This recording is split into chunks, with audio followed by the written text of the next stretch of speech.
Dim, dam, dadilam, vacarme, s'en va dans l'oubli éternel. How do we process grief? How do we come to terms with loss? How do we consider all the variables as we walk such a path? Do we even go that far?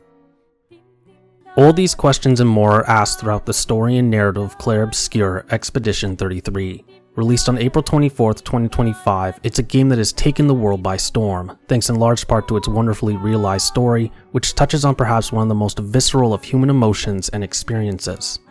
It is a tale of perseverance and suffering, of fighting against the odds set by the whims and wills of those far greater than can be imagined, with twists and turns that will leave you shaking with both shock and anticipation, set in a world that both horrifies and mesmerizes in equal measure. Occupying this space is a just as wonderful cast of characters, through whose eyes and experiences we explore the complexities of grief, and how our decisions when beset by it can have long-lasting, often unintended consequences on those both closest to us and the world around us. Such will be the subject matter of this video, where we will go through Clair Obscur Expedition 33's story and narrative step by step, and explore its themes and concepts in detail. As is standard fare on this channel, I will only speak on gameplay when and where it's applicable, appropriate, or otherwise unavoidable as it pertains to the story. Words alone cannot do justice to just how phenomenal this game and its narrative is, to the point where, when I began writing this script, I almost hesitated to put my thoughts into words on a page, perhaps out of fear that I may undersell just how magnificent it is. Its monumental and utterly deserved success is a testament to the ingenuity and creativity of the folks at Sandfall Interactive, one that makes me incredibly excited to see where they go with their next game, as well as an example of what happens when you let developers be creative and not shove them into a box, especially when it comes to storytelling, a lesson that I hope will reverberate across the video game industry. A couple of housekeeping items to go over before we dive in. For this video I played the game twice, first on a fresh run at launch, then again on New Game Plus. Consequently, you may see an interchange of cosmetics and weapons in similar scenes. Also, there will be scenes, images, and discussions that may be disturbing and distressing to some viewers, including references to suicide. With that said, viewer discretion is strongly advised. Additionally, spoiler warning for the entirety of Clair Obscur Expedition 33's main story, along with a sizable chunk of its side content. There will also be minor spoilers for other games, which I'll have listed here. I cannot recommend this game enough, and it's best experienced knowing absolutely nothing, especially about its big moments, and this video will be waiting for you if you decide to give it a go for yourself. Last but not least, thank you so much for joining me on this journey. Your continued love and support for my work in this channel is forever and eternally appreciated, and I cannot thank you all enough. Truly, I feel incredibly blessed. Now, without further ado, let us dive into the grim yet hopeful world of Clair Obscur Expedition 33, where we will face off against powerful forces beyond our imagining and come to terms with our own morality.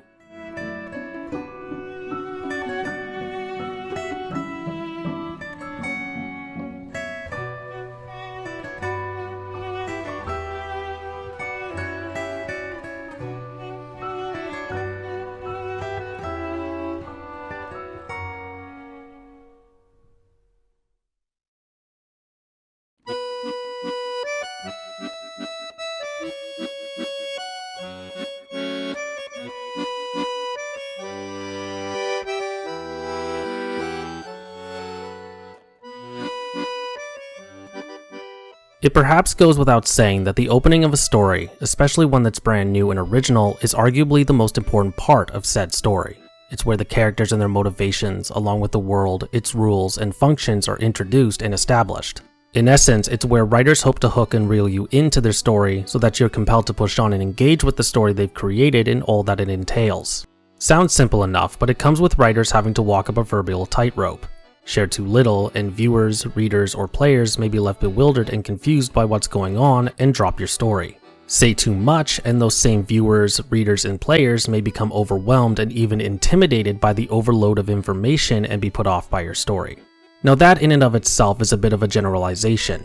In the case of video games, some players prefer ambiguous openings, where information about the world and those that inhabit it are threadbare, while others prefer receiving loads of information, particularly in the form of lore dumps and extended expositions, but on the whole, most prefer to be somewhere in the middle. Enough information to drag them in while maintaining an air of mystery, and thus we return to that tightrope writers must walk, balancing as best they can and staying in that Goldilocks zone. Don't say too little, but also don't say too much. Give just enough to pique interest. This often leads to most openings, especially in video games, playing it safe with what is shown or said on screen. The developers tending to keep things tight and not hit players over the head with big dramatic moments, so as to follow this aforementioned Goldilocks rule. It's a rule that isn't hard set by any means, but one that can be seen consistently across video game narratives, especially as storytelling in the medium has evolved over the last decade or so. Clair Obscur takes this rule and quite literally throws it out the window. This won't seem apparent at first as we're shown a few panoramic shots of a city, along with a strange monolith in the distance featuring the number 34, before focusing on Gustav, our main protagonist, and his adoptive sister Maëlle. This changes quickly when their conversation, right from the off, turns rather dark and dour while still remaining fascinatingly ambiguous in its meaning, providing us hints as to what's going on in the city, which begins the slow gradual build up to the prologue's dramatic, gut-wrenching, and utterly fantastic conclusion. I know those descriptors don't necessarily seem to fit together. I mean, gut-wrenching and fantastic in the same sentence seems almost oxymoronic, but seriously, trust me when I say it'll make sense in a little bit. Already in this conversation we hear references to a few key points. That a death is coming and very soon, that the city in question, Lumiere, is in the midst of a festival and planning some sort of expedition to follow right after, and that they, in some way, are tied to an otherworldly entity called the Paintress, which in turn, based on the cinematography, is tied to the massive monolith we see in the distance. It's also here that we get our first mention of the gommage, something that we'll discuss more when we finally meet Sophie in a short bit. To that end, as Gustav, we follow Maëlle across various rooftops. Along the way, we're introduced to the concept of magic in this world, as well as facing Maëlle in a duel that serves as our combat tutorial. Now it should be said that Clair Obscur is my first foray into turn-based combat. For those of you who may not be familiar with what I mean by this isn't the same combat system as seen in isometric CRPGs like Baldur's Gate 3 or Warhammer 40,000 Rogue Trader, which use a top-down perspective and features an emphasis on positioning in a given combat arena. Put simply and crudely, Clair Obscur uses the same system championed by the earliest Final Fantasy games, where characters simply line up and take turns thwacking each other, though Clair Obscur also makes use of real-time elements, such as parrying and dodging, as well as incorporating quick-time events. With this in mind, I feel it's important to make this newbie status of mine clear, as you may see moments of pure struggle on my part, especially if it's footage from my first run. Eventually we find Sophie, who's decked out for the occasion and a popular individual amongst the citizens of Lumiere. That's because today is the day she dies. Her and many others. Every year for the past 67 years, the people of Lumiere have been subjected to the gommage, an event that sees whole swaths of the city's populace die. Now by that I don't mean they just drop dead, but instead dissipate and disappear, which will make more sense in a little bit. The cause of this grim occurrence is the Paintress, who paints upon her monolith a number when the sun sets, which also serves as the start of a new year. Anyone whose age is equal or above this number is then gommaged.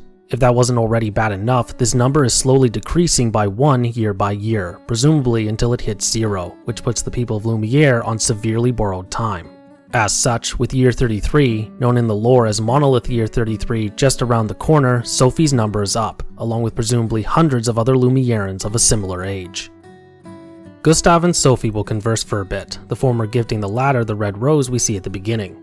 The conversation is suitably awkward, for a few reasons. For one, they used to be a couple, but split up for reasons we'll dig into in a short bit. Compounding this is that, if I understand correctly, they haven't seen nor spoken to one another since they split up, which was 4 years ago. That Gustav has waited until Sophie's gommage perhaps is meant to underpin the gravity of the moment and what's soon to follow. That said, there's still clearly some amount of attraction between them, even as they continue to hold true to the beliefs that ultimately led to them breaking up, underpinned by a sense of regret over not being able to make things work, especially with knowledge and expectation of what is to come. From this conversation, we take control of Sophie and proceed to head to the harbor, where the gommage is due to take place. This path takes us through the festival grounds, which stretch from the main square in the city center all the way to the harbor. Here, the whole of Lumiere has gathered, to both give their condolences and celebrate the lives of those who are about to be gommaged, those individuals denoted by red and white flower necklaces. We can even converse with some of them, including Maëlle, who we find closer to the harbor with a bunch of children. In a continuation of the Gommage's exceedingly grim nature, these children are due to become orphans, their parents due to be gommaged, with Maëlle, herself an orphan before being taken in by Gustave and his sister, taking up the role of escorting newly orphaned children to an orphanage if they don't already have a foster family taking them. It's with Maëlle, along with another woman named Marie, that we get insight into what caused Gustave and Sophie's split years earlier. That of children. In short, they couldn't agree over the issue of having children of their own. Gustave wanting kids while Sophie didn't. Marie, herself a mother and due to be gommaged, will lambast Sophie's stance against having children, calling it selfish and questioning her devotion to Lumiere's future, which Sophie counters by saying it isn't selfish to not bring children into what is, for all intents and purposes, a doomed world. On this issue, I'm firmly in the camp of Sophie, though I can't claim to be entirely impartial, as I personally don't want children on my own and hopefully never will. That aside, there's a cold logic that can't be denied. With the gommage ever present, everyone, including the children, are living on borrowed time that is ever decreasing year by year, by extension greatly decreasing everyone's lifespan in the process. With that in mind, it seems like a mercy not to bring a child into such a world when their life is already doomed to be incredibly short, thus sparing them the dread of this impending doom. Additionally, the time spent being a parent has also been greatly reduced, especially if you have children later in life, which has seen the unintended consequence of creating a high number of orphans. Case in point, Maëlle was only 3 years old when her parents gommaged, a situation that appears to be all too common. Is it right to subject children to such a grim reality and potentially a life of sadness purely for the sake of reproduction and for the potentially very brief honor of calling yourself a parent? I don't think so. Conversely, however, there is an argument in favor of having children. As Marie points out in a roundabout way, children are the future, as they'll be the ones who will keep Lumiere going when they, their parents, are all gone. This viewpoint seems to be the prevailing one across the city, especially when taken in context with the gommage. With Lumiere's population rapidly decreasing year on year, there's a desperate need to keep it, at the very least, relatively stable, with enough children being born to hopefully keep the city going until a solution to the gommage is found. Hopefully, it should be said, is the operative word here, because as we'll discuss in a short bit, while appearing to be somewhat in short supply, hope seems to be the force powering the Lumieran engine, with the children and having children being the main focus of that hope. After all, you can't have a future if there's no one to see it and live it, and as we'll see, with efforts to destroy the Paintress and end Lumiere's force to march to its doom ever constant, that hope, however slim, is enough for some people to continue bearing and raising children, even if they won't get to see it. Now, I'm not suggesting that Sophie's without hope for this brighter future, nor does she lambast anyone who decides to have children. She's far too cognizant of the necessity, but I do think her decision is the far more understandable of the two, as she has essentially refused to feed into the cycle that has defined Lumiere for the past 67 years. A cycle that's fed on grief and loss, and creates more orphans than the city's many orphanages can handle, even as it came at the cost of her relationship with the one man she truly loved. Gustave. The Gommage Festival as a whole, upon first experiencing it, left me feeling rather uncomfortable. For what is a dire and distressing event, weighed down by an overwhelming sense of grief that almost seeks to crush you under said weight, there's almost a sense of muted revelry that goes with it. It's where smiles and laughter mingle with tears and doleful goodbyes, where music and dance performances take place alongside quiet contemplation of the imminent end. In many ways, it's incredibly surreal, yet deeply symbolic of just how entrenched the Gommage has become in the collective consciousness of Lumiere and its people. They become so used to it, to the prospect of their deaths being a foregone conclusion and the incredibly shortened lives that come with it, which suggests to me that there's a deep sense of nihilism, or perhaps pessimism, that permeates across Lumieran society, with the festival serving as a sort of linchpin for the vast array of emotions that come with such an event. It's like one giant wake, or funeral before the doom to jump in the casket and are lowered 6 feet under. And yet it makes a certain kind of sense. With death imminent, the Lumierans, despite all their efforts to end the Gommage, as we'll soon see, yes I know I've been saying that a lot, have decided to use this event as a chance to bring the city together in shared community, despite its grim connotations beneath a facade of red and white flowers. After all, if you can't run and hide from death, you may as well embrace it and make the most of it. End things on as happy a note as you can. And yet there's no getting away from those grim connotations, the deeper meaning behind the festival. Perhaps this is my own personal fear of death or experience with the passing of loved ones creeping in, but despite the immensely commendable strength on display by the Lumierans in the face of the inevitable, to me it just feels so wrong. And I think there are quite a few Lumierans who feel the same way, but since they're trapped in this cycle, they have no other choice but to embrace it and make the most of it, which only compounds the grim reality of the situation. When we're ready and have seen all we want to see, we can head to the harbor and see out this harrowing event, though not before Gustav is greeted by some of his former students and Sophie gives him a gift, a uniform she made herself for him to wear while he goes on this big thing that we'll dig into in a short bit. After this, the two will hold hands and approach the end of the pier as the sun begins to set. For this, I'm gonna just let the footage roll because what happens next is best seen and experienced rather than described. Just maybe have some tissues ready.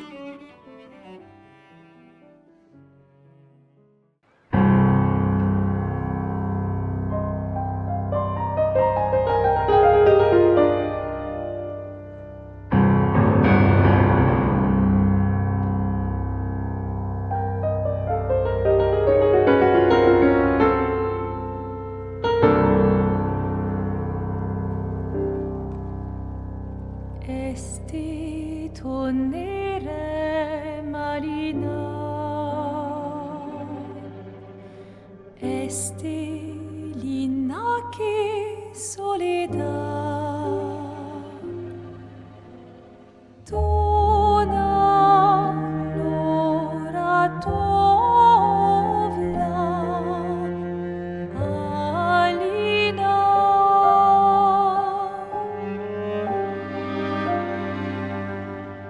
Sta surano taki l'air noir tonare fuego verso Alina ai.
I'm here.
This scene is what I mean when I say that Clair Obscur throws the rule regarding safe openings out the window, hitting us with a deeply emotional gut punch inside the first 30 to 40 minutes, showing the gommage happen in real time. Seriously, I cannot stress this enough, most developers wouldn't dare to consider throwing in something of this nature into their opening. Meanwhile, here's Sandfall coming in like Randy Marsh with his balls in a wheelbarrow like, you wanna cry? No? Well, too bad, you're gonna cry anyways and you're gonna love it. And I do mean love it, because even as I fought back tears during my first playthrough, I was left awestruck by the beauty of this scene's composition. From its staging, the music, the dialogue, all of it is just chef's kiss. Again, I can't imagine the balls on the developers for subjecting their audience to a moment like this so early in the game, for I can imagine some might be turned off by it, if for no other reason than to not subject themselves to whatever comes next. If the developers are willing to tear your heart out inside the first 30 to 40 minutes of the game, who knows what else they got cooking for later on. Because believe me, if you think this was bold, just you wait, it gets even better. Or worse, depending on your viewpoint. Probably both in truth. Life is pain! I hate— Just like with the whole festival sequence before it, it's a scene that, despite its brilliance, leaves me feeling incredibly uncomfortable, mainly by just how peaceful it is. Earlier I described the gommage as people just dissipating into the void, when in reality it's more like an erasure, which, when you think about it, is perhaps more grim than if they were to just drop dead. As we've just seen, there's nothing particularly quick about the gommage. It's said that those who are gommaged feel no pain, but the fact that they remain fully aware right up until the moment that there's nothing left is a horrifying prospect, as they feel themselves slip into whatever afterlife they go to, assuming there is one, utterly powerless to stop it. It makes the use of the term gommage a perfect descriptor of this event, being a French word that, when translated into English, means erasing or exfoliation, a term that, towards the end of the story, will be considerably more literal than anyone previously believed.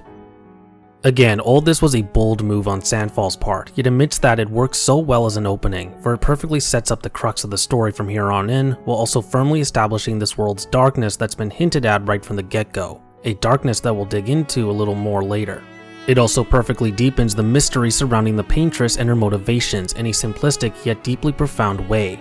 What drives her to paint her number upon her monolith, a number that seals the fate of so many Lumierans? This is a question that the Lumierans have been asking themselves since the gommage first began, coupled with their desire to destroy her and end the cycle, a collective desire that has coalesced into the expeditions. Following the gommage, we're taken to yet another festival, that of the expedition. Since an event known as the Fracture, an event we'll discuss a little later, the citizens of Lumiere have sent yearly expeditions out into the nearby continent, with the sole objective of destroying the paintress and ending her cycle of death. These expeditions, named for the year in which they set out, the current one being called Expedition 33, are made up of volunteers, the vast majority of whom are set to be gommaged the following year, these individuals choosing to spend the remaining year of their life working towards giving Lumiere a future. That said, anyone can join, even if they still have quite a few years left to live.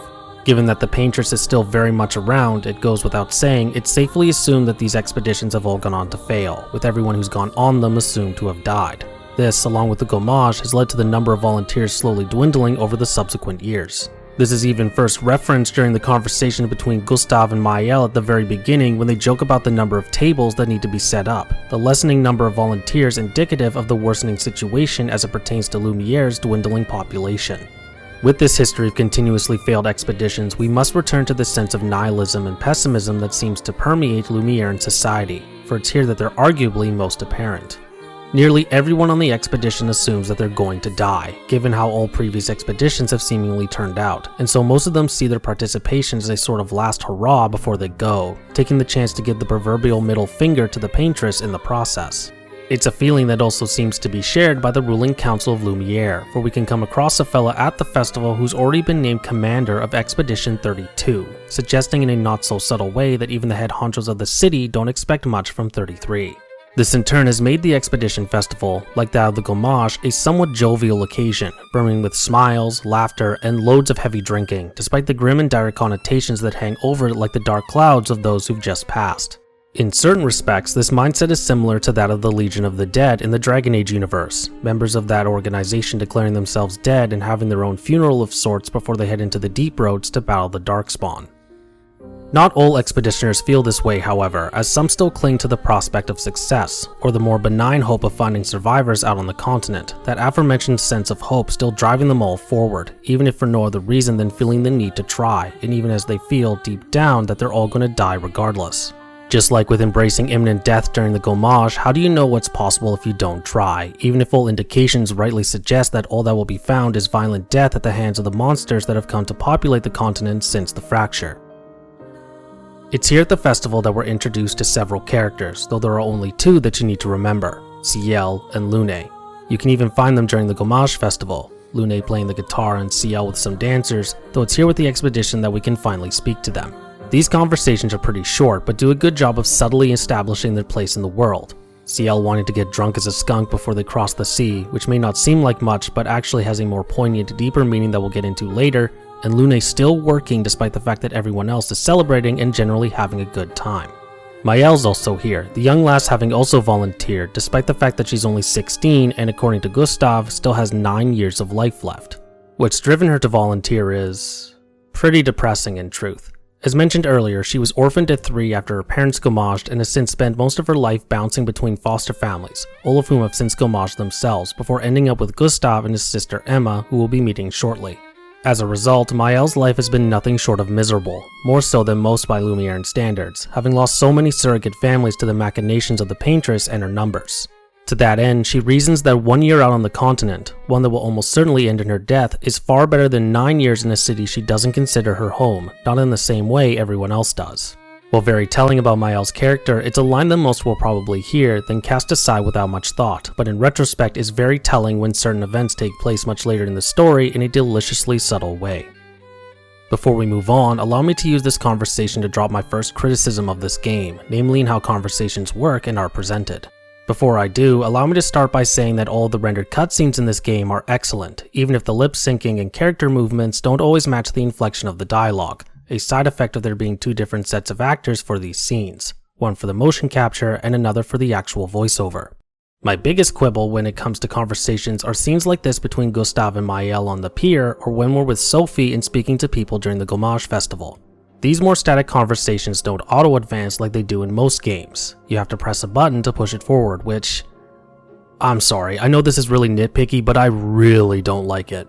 Some of these conversations, especially in Act 3, are among the most profound in the entire game, and yet this need to have to manually push them along really ruins their flow, to the point where they don't feel natural anymore.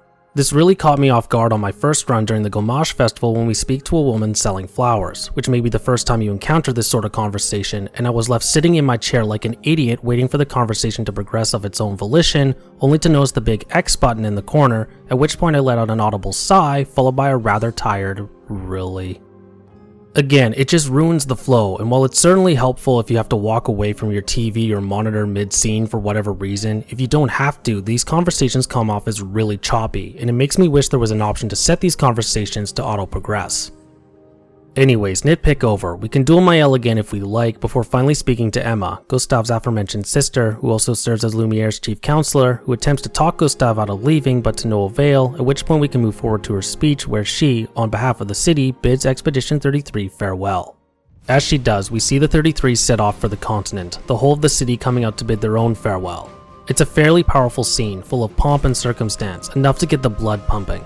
Everything that needs to be said has been said, and the time for waiting has come and gone. High time we set off and see if this time, finally, the painters can be taken down for good. Too bad it goes to shit before it can even properly start. After the title screen is shown, we catch up with the 33s as they make landfall in the dead of night, under the pall of some ghostly haze. As the ship runs aground and our fearless expeditioners make landfall, you may already be getting the sinking feeling that something's very amiss. And you'd be correct, for from the shadows comes a foreboding sound.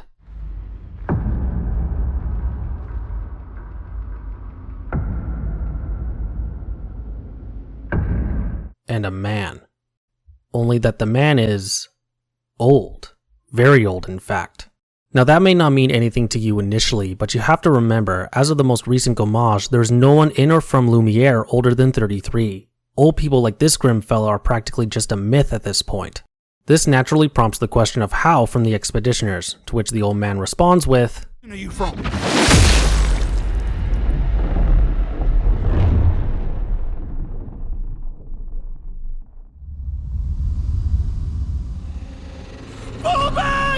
All hell breaks loose as the landing site turns into a war zone, Gustav getting separated from Mael in the process, before it quickly devolves into a slaughterhouse when a strange monster, bringing with it an even more ghostly mist, starts nabbing expeditioners from thin air. Gustav will then come face to face with this creature and oh dear God almighty. Oh, hell no! The creature will then attack Gustav and the screen cuts to black, bringing the prologue to a close.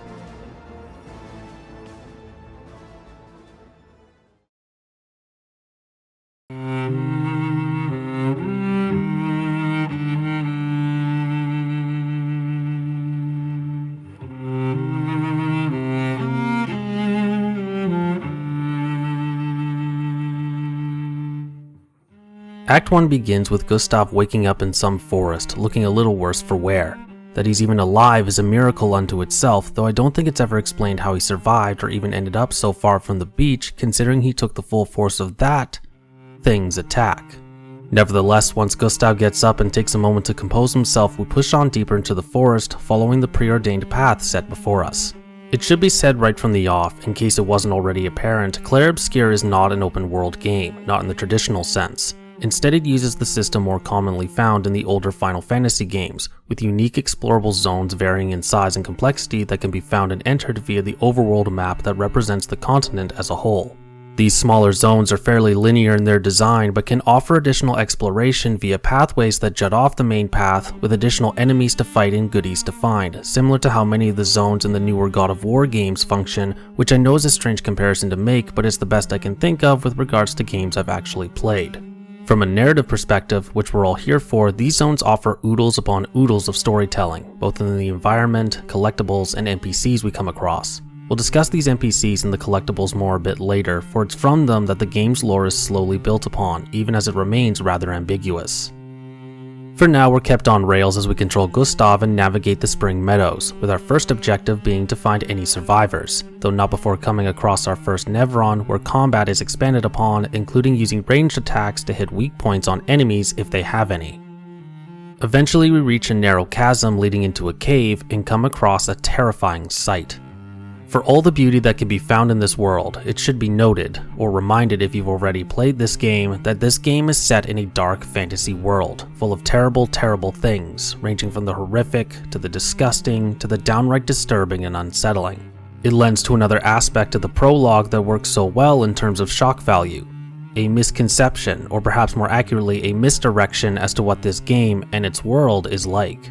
Yes, the gommage is certainly heartbreaking, no two ways about it, but it's still rather peaceful. It's only when you get to the continent, starting with the landing turned massacre to the discovery of all these corpses belonging to past expeditions, that we're slapped into realizing just how dark and depraved this world really is. Sandfall didn't pull any punches when it came to the horror of this world. As if to back up this point, this chasm isn't even the worst part when it comes to this short section, for once we enter the cave proper, we come across an even worse sight.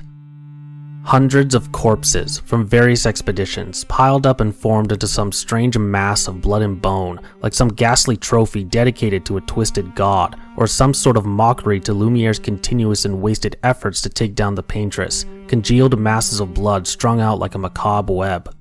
Everywhere you go across the continent, you'll come across scores of expeditioner corpses, either as a single corpse or as a group of several huddled together. I find the corpses to be perhaps the most poignant bits of environmental storytelling, painting a gruesome picture of what happened to them, especially as you learn more about whatever zone you're in. Whole scores of expeditioners slain in a single fight, while those lone expeditioners who escape are slowly and methodically hunted down one by one. A bit of fine sport for the Nevrons, the monsters that now dominate the continent and appear to defend the painters from any Lumieran encroachment. I can't begin to imagine how much of a shock this must be for the expeditioners. For nearly 7 decades, Lumiere has been sending these expeditions, and while they've rightly assumed they've all been lost, never have they been forced to bear witness to the carnage and futility of the repeated attempts up close and personal. Forget the flowery words of heroism, sacrifice, and giving Lumiere a future. The expeditions have been, and continue to be, at this juncture anyways, a death sentence for all who participate, with death coming in all forms, usually swift and always violent. As said, Sandfall didn't pull any punches when it came to illustrating the grisly and terrifying brutality of this world, with one zone we have to cross later in the main story hammering this point home in spades. At the foot of this macabre mound is the corpse of a 33. a woman named Catherine who Gustave was only just conversing with the night before back in Lumiere. Gustave will take a seat right next to her corpse, at which point we can see the despair gripping him become rather animated, at which point he conjures his pistol. For the first hour to hour and a half of game time, Gustave has bore the makings of a man gripped by the throes of grief and regret, throes that appear to have been simmering for some time even before present events. This is evident by what we learn regarding his relationship to Sophie, one that was, by all accounts, destined to last, but ultimately crumbled due to differing stances with regards to the future, a common pitfall for relationships. It creates an image of the man we see when we first meet him, that of someone clearly struggling to come to terms with his present situation, helpless against uncontrollable forces, the grief and regret slowly burning inside him. It's a slow burn that has now turned into an inferno as calamity after calamity has befallen him in the space of 24 hours, starting with Sophie's gommage, then reaching a fever pitch with the assumed death of Maëlle at the beach, his adopted sister whom he tried to dissuade from coming along, then swore up and down and left and right to protect to the very end when that didn't work, only to fail at both. With the discovery of Catherine and all the mangled corpses of past expeditioners, that slow burning turned inferno has finally tipped over. There's only so much tragedy anyone can take before reaching their breaking point, and Gustave, believing he's the only one left, has reached his. Thus he conjures his pistol and makes a choice.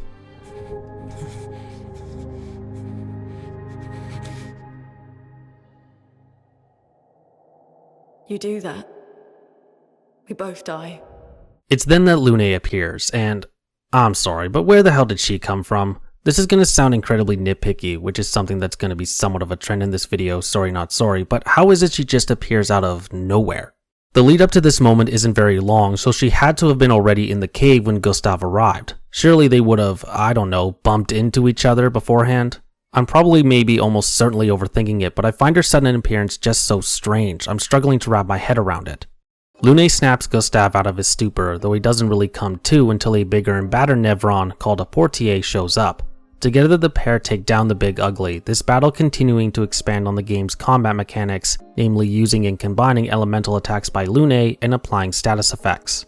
It also highlights how each of our party members has a unique fighting style complemented by their own slew of abilities, which adds further depth to their characterization and can be used in tandem with one another to create powerful effects and damage multipliers.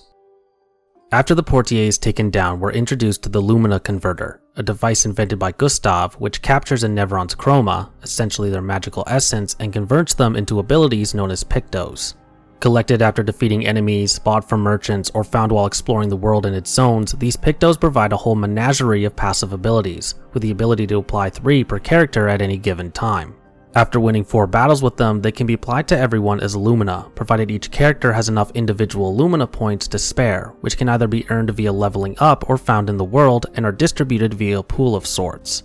Unfortunately, the game, at least in my experience, doesn't really make an effort to point this out and draw your attention to it, and thus it wasn't until midway through Act 3 on my first playthrough that I realized that's what the Lumina is all about. Up until then, I was just distributing Lumina points nilly-willy without really understanding what I was doing, while struggling mightily in some fights. Thankfully, I was saved some minor embarrassment when I found that I wasn't the only one to run into this issue, so yeah, there you have it. Leaving the cave, we set our sights on the Indigo Tree, a location earmarked as a sort of rallying point for the expedition, presumably when things go tits up. We eventually leave the maze of ravines and strangely placed buildings, more on that later, to finally reach a fairly open expanse. You'd be more than forgiven for stopping and taking in the vista here, as the beauty of this dark world is on full display. While certainly easy on the eyes, I suspect there's more to it than just simply being environmental eye candy, but to give a sense of hope in a world hell-bent on destroying us. It lends to the many catchphrases that litter this game that speak of the future, particularly one that almost seems to be the expedition's slogan. Tomorrow comes. Things are bad, to put it mildly, but so long as we keep fighting, we can preserve this world and its beauty for future generations, so that they may enjoy it free of death and grief. Re-entering the winding maze of ravines, we come across the first of those NPCs I mentioned earlier. Alongside it are scores of expeditioner corpses, as well as our first expedition journal, that of 81, one of the very first. You'll find these journals scattered across the world, providing an insight into the trials and tribulations of past expeditions, as well as those who wrote them, their fears, doubts, anguish, wonder, etc., etc. It should be noted right from the off that these journals, while incredibly interesting and adding further depth to the world and lore, are more than just collectible items that function the same way as journals or diary entries work in other games. The writing of these journals, which are really recordings left in strange magical holograms, is an intrinsic part of expeditioner policy, to record and preserve all that the expeditions discover on their travels, then left behind for subsequent expeditions to find, so as to aid them on their own journey. This fact alone, in a way, adds to the grim nature of these expeditions, that they were almost all certain that they would fail, that they came up with a contingency plan to ensure that the ones who came after would be better equipped for what lay ahead. It can't have started out like that, but that it did and became policy all but heightens the danger this world poses and the futile nature of Lumiere's crusade against the Patris. It's also here that Lune finally asks a very interesting and important question. As we've seen and discussed, expedition corpses are everywhere. But how? As far as they know, they should have all disappeared like they do during the Gommage. Why not on the continent? Gustav will note that these corpses still retain their chroma, for chroma is not just the means by which magic exists, but essentially makes up the life force of humans and other creatures, the Gommage essentially erasing an individual's chroma, hence why they dissipate like they do. It's suggested that it may have something to do with the way Nevrons kill that allows these bodies to retain their chroma, but this is never really confirmed. In fact, it's never actually explained or answered at all how these corpses remain. Like, ever, for the question is just dropped right after this moment, which admittedly bothers me more than it probably should. Now, I have to be fair and say that I may have missed something because this game's narrative is a convoluted mess of mysteries layered on even more mysteries, with certain details either being lost or severely muddied in the process. The reason this whole bit with the bodies and their chroma bothers me is because their presence forms the basis for an exceedingly vital moment near towards the end of the story, more specifically just before the big game that will determine the fate of Lumiere, and yet this mystery is almost practically dropped after this point. It's never raised again. As for the big Nevron buddy pal we come across, it asks us to relight its lantern, so that it may fulfill its purpose, as set by the paintress. We can bring it some resin to do just that, though it goes out almost immediately. Either way, it'll talk about needing to light the way for when the world is shrouded in darkness, with the paintress, its mistress, as its guide. That's about the long and short of what we'll get from these sorts of NPCs when it comes to learning about the paintress and her intentions. Deeply ambiguous or enigmatic, to the point where they, the Nevrons, don't even know. Usually this would bother me. I like ambiguity when done in moderation, or centered on a particular character who's built around it, or used as a means to give authenticity to the world, but too much leaves me more frustrated than intrigued. In this case, however, I think it works in spades, since our band of heroes are just as confused and learning at the same pace as we are. As we explore and meet more, it becomes layered so as to help build a sort of picture. One that remains incredibly murky and is never truly explained in truth, but it helps add to the mystery of this world in a way that isn't frustratingly bothersome, and can even be enhanced to a degree with repeated playthroughs, with full knowledge to help inform you on their meaning. Eventually we reach the Indigo Tree, though not before seeing another expeditioner, Leo, get brutally murked by our first boss, Avec. Once the big bastard is taken care of, we can finally reach the tree. Unfortunately, Gustav and Lune are the only ones there. Instead, we find a note etched into a nearby tree. Left unsigned, it says that Mael has been taken to some place with weird corals, and that we need to head north and look inside a hut. Okay, sounds ominous enough, but that's besides the point, at least for Gustav. Mael is alive. Gustav immediately wants to set out to find her, but Lune, who suspects the message to be a trap, instead wants to stick with expedition protocol, to remain at the tree for 3 days and wait for others. The two get into a heated argument, revealing some key aspects of their personalities, especially Lune's. Gustav, with the knowledge that Mael is still alive, couldn't give a shit about protocol anymore. He just wants to get Mael. Lune, on the other hand, is a stickler for protocol, deeply dedicated to the mission and the rules that govern it, something that will largely persist throughout the course of the story, though as we'll learn later, this may just be a mask to keep buried a deep-seated grief of her own. This is hammered home even more when, after leaving the Indigo Tree and being introduced to the overworld map for the first time, the pair make camp and go over recent events. Lune is still skeptical of the message about Mael, suggesting that it could have been left by the old man at the beach, while Gustav still couldn't give a shit. Hell, he doesn't even want to stop to camp for the night, he just wants to keep going. He'll then announce his intention to take Mael back to Lumiere once they find her, effectively abandoning the mission, which sets Lune off, and the two go at it again, which highlights a particular conflict of interest. The importance of the mission versus the importance of one life. Despite Lune lighting a new fire under his ass, Gustav still sees Expedition 33 as an objective failure, what with the massive loss of life, with saving Mael and getting her home the only thing keeping him going, both for her benefit and his. It's a selfish but wholly understandable desire, contrasted by Lune's devotion to the mission, with her angrily listing off all the core tenets of the expedition, including its oath: when one falls, we continue. It plays on a conflict as old as time itself, the need of the individual versus that of the whole group. While in this circumstance it never really develops beyond this, it's another example of the humanity evident across the narrative. Everyone knows what will happen if the paintress continues her deathly reign of terror on Lumiere, but that doesn't change the fact that the people of Lumiere are still just that. People. Lumiere is not a monolith. Even with the uniting presence of the paintress looming on the horizon, pushing them all in the same direction, they're still just as fallible as you or me. They can be selfish, even when the fate of the world is at stake. And I don't mean this as criticism against Gustav. While I did at times find his almost constant mopiness to be a bit grating, his selfish desire to find Maëlle and take her home is, again, wholly understandable. I mean, what would you do in his place? What would any of us do? And it could be argued that Lune's being a bit selfish as well. She may be parroting the expedition's bottom line, but is she doing it for the expedition's sake or her own? Remember, as we'll learn later, there's a lot more going on inside her that we aren't aware of yet, so keep that in mind. There is another possible layer to this argument, one that may potentially be missable depending on how you approach the Gommage Festival. When heading to the harbor with Sophie, upon finding Lune playing her guitar, Sophie will mention that Gustav and Lune would make a cute couple, with Gustav's reaction suggesting that they may have already gone down that road. By all accounts, if it did indeed happen, it didn't last long, their argument at the indigo tree and the one they have at camp shortly after indicative that it was always bound to fail, and it be simmering resentment around that fact, along with differing stances on what to do, that helps stokes the fires in it, though it should be made clear that they're still friends, the camp argument ending on a somewhat light foot. Fuck the mission. Really?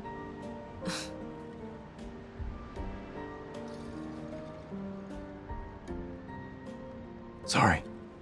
Oh, fuck the mission! Now, I could just be looking too deeply into it, but that's the sort of effect this game and its narrative has had on me. There's so much to unpack from even the smallest interactions that I can't help but wonder if there's a hidden meaning somewhere in each of them, and I love it.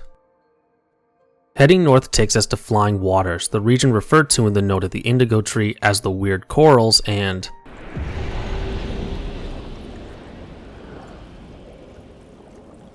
oh my god.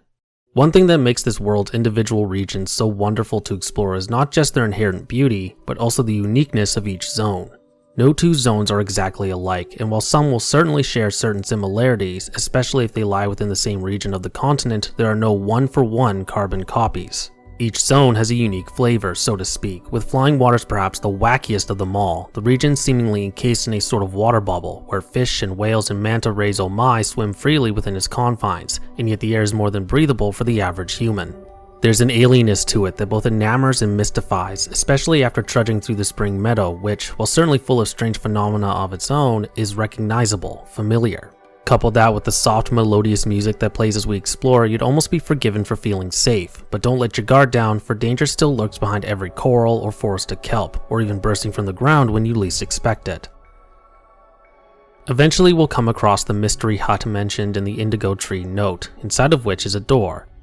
A rather ornate door for what's a rather ramshackle hut. Gustav will open the door and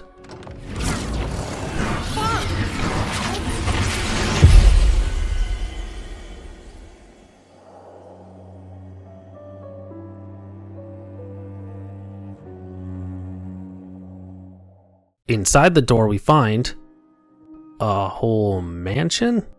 What the hell?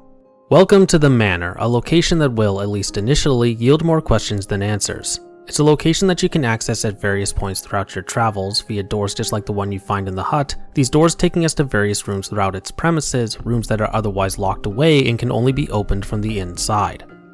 Which will be the case for almost all of them during this initial first visit, so you'll want to keep a close eye out for these doors as you explore. The manor also serves as a sort of rest area with a handily placed expedition flag at the main entrance. On that note, it should be said that you'll find these expedition flags throughout the world's zones, serving as checkpoints to refill your chroma elixirs, the means by which you heal while out exploring, as well as apply stat upgrades and assign powers, along with serving as fast travel points around a particular zone. For now, all we need to do is find Maëlle, which we do in the only room that will open for us, finding the young lady none the worse for wear. Her and Gustav reunite in what's a rather touching moment. There is, of course, one question that needs asking. How did she end up here? Mael can't remember having been knocked unconscious and waking up in the manor, though it's clear she didn't end up here of her own volition. It's then that we're met by a strange, rather terrifying fella. With him. This guy is the caretaker, and he's been watching over Mael since her arrival, training with her and reinforcing her pictos, apparently. He also doesn't really talk, instead just sort of breathing heavily at us. Like he's just smoked 24 darts beforehand. Either way, with Mael back in our company, it's time to leave. Though not before we duel the caretaker. Now we're presented with the option of saying non merci, though I've never selected this option, always opting to duel because why the hell not? Anyways, once we defeat him, he offers his services at camp, upgrading our weapons, tints, this world's take on potions, and the distribution of Lumina points. A fairly benign, albeit creepy individual, but don't think he won't become important later. Much later. We're not quite done with introductions, however, for as soon as we leave the manor, we meet this little guy.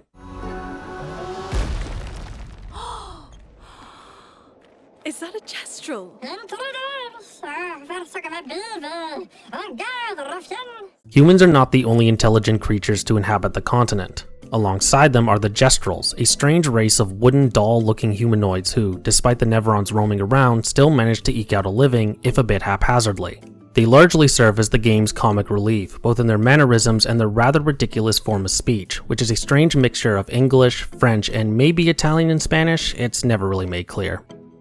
From Noko, we learn that they have a village in the heart of a region known as the Ancient Sanctuary, which we must head to next to speak with Golgra, the Gestral chief, or chef as she's often called. The reason for this is because there's another sea between the Painters and the rest of the continent, and Golgra may have what we need to cross. Noko also serves as our introduction to Gestral merchants, which we can find throughout the world as we explore, offering weapons, pictos, upgrades, and cosmetic items which we can buy with Chroma. Yes, Chroma isn't just the means by which we can use magic, but also a currency, which we earn through winning battles and finding in the world. Each merchant will also have a particular item that can only be purchased after we fought the merchant in question. Why? Because despite their dopiness, the Gestrals are a warrior culture and love a good fight. We'll discuss the Gestrals a bit more in detail when we reach their village, so for now, all I'll say is that I absolutely love them to bits. They bring a sense of levity that's an often welcome reprieve in this dark and dangerous world, and the game is much better for their presence. Getting to the Ancient Sanctuary necessitates that we continue pushing through flying waters, cutting through swarms of Neverons and learning the fate of Expedition 68, whose ship had been swept up in a storm and flung there. We also come across what looks to be the crumbling remains of a city, the buildings exactly like those found in Lumiere. We'll have already come across such buildings in Spring Meadows, and they'll be found in almost every zone we explore as well across the overworld, though it's in Flying Waters we first see them in such concentration, suggesting that they're not just random pieces of decoration.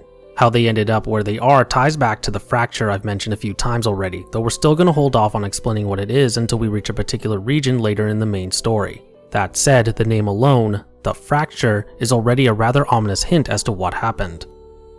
At the end of Flying Waters, we come across a sort of meadow, its flowers arranged in a strange spiral.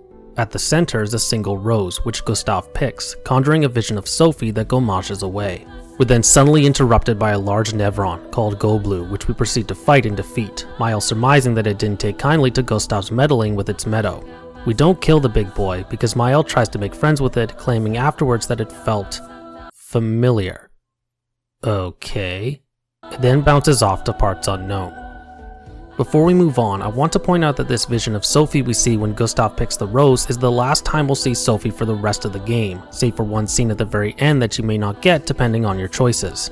With that said, I find it very strange that the developers didn't lean into Gustav and Sophie's relationship more. It's clear that he's still reeling from her gommage, which appears to form the basis of his demeanor throughout Act 1, especially with his protectiveness over Mael, using this protectiveness as a sort of coping mechanism. He's already lost the woman he loves, and he won't suffer the loss of his adopted sister as well, the latter feeding off the former. And yet again, this brief vision at the meadow is the only time we see Sophie after the gommage and the last time we'll see her all game, save for that decision-based scene at the end. It's just bizarre to put so much heavy, albeit necessary, emphasis on the relationship during the prologue only for the matter to be seemingly dropped all of a sudden. Perhaps a scene or two in the form of optional flashbacks, conjured through conversations at camp, might have helped to add more weight to this aspect of Gustav's character, which feels strange for me to say given my past comments on not really liking flashbacks. With that said, I'm not suggesting how it's presented presently is bad. On the contrary, I just again feel that Sophie's sudden omission from the narrative after this point to be rather strange. Upon leaving Flying Waters, we're shown a dream sequence, forebodingly titled Mael's Nightmare. In it we see a mysterious man confronting an expeditioner, followed by Mael falling to her knees before the paintress. This is followed by a conversation between Mael and Gustav at camp, one that's rather revealing of Mael's mindset so far on the continent. Death and loss are constants that the people of Lumiere deal with regularly, though it could be argued that Mael's had it worse than most. As mentioned in the prologue, she lost her parents at only 3 years old, before bouncing around from foster family to foster family, all of whom ended up being gommaged as well. It goes without saying, that's a lot for a 16-year-old to handle, and it's left her with an almost pessimistic view on death, one she holds back with a cheery demeanor. One that's tinged with ample amounts of dark humor, but cheery all the same. Reaching the continent and seeing how death comes there has changed Mael, and while she tries her best to remain strong in the face of it, you get the sense from this conversation that a great weight has landed on her shoulders. She had hoped to escape the cycle of death that cruelly defined her life in Lumiere, only for it to come at her again on the continent, more sudden and more violent this time, and you get a sense she perhaps regrets her decision to come along. The gommage, for all its evil, is expected. You know it's coming and can prepare for it. On the continent, you get no such preparation. It's random, often determined by factors out of your control. Add the strange and disturbing nightmares into the mix, nightmares that will only get stranger and more disturbing as we progress. This weight will only get heavier and heavier, with the stranglehold that death already has over her life tightening its grip. Important factors to remember when all is revealed at the end of Act 2, the beginning of Act 3, and the all-important decision we have to make at the end of the game. What keeps her from slipping into the abyss is a relationship with the rest of the team, especially Gustav, the two of them serving as each other's ballast as they try to navigate the grief that has come to consume their lives. With Mael safe and sound, Gustav's demeanor has significantly lightened, his mindset firmly back on the mission, finding her acting like a small victory after a string of defeats. The relationship is expertly done, made evident without being heavy-handed in its approach, and I looked forward to seeing how it would develop from this conversation moving forward. Entering the ancient sanctuary, we quickly come across a field of dead Nevrons and are confronted by this. Oh fuck. Hey, we're not Nevrons! Say hello to your first Sakapatat, a strange creature that isn't actually a creature but a gestural construct, like a wooden and clumsy Gundam, a fact revealed when we defeat it and a gestural appears from the exploding wreckage. The Gestrals, who once populated the whole of the continent, have been reduced to living within their village in the heart of the ancient sanctuary following the fracture and the rapid proliferation of Nevrons. To this end, they take defending it very seriously, which in turn led to them creating several variations of their Sakapatats, ranging from close combat constructs, some of whom wield their own kin as clubs, which is pretty macabre when you think about it, to catapult wielders throwing balls of lightning. While fairly impressive and certainly lethal, these Sakapatats, despite gestural hopes, are not very well made, a patchwork of wood, straw, and cloth. It makes their name, Sakapatat, all the more hilarious, as it comes from the French sac à patate, which literally means sack of potatoes, which, if my research is accurate, is slang referring to a person's appearance, either physically or how they dress, a fitting name all around.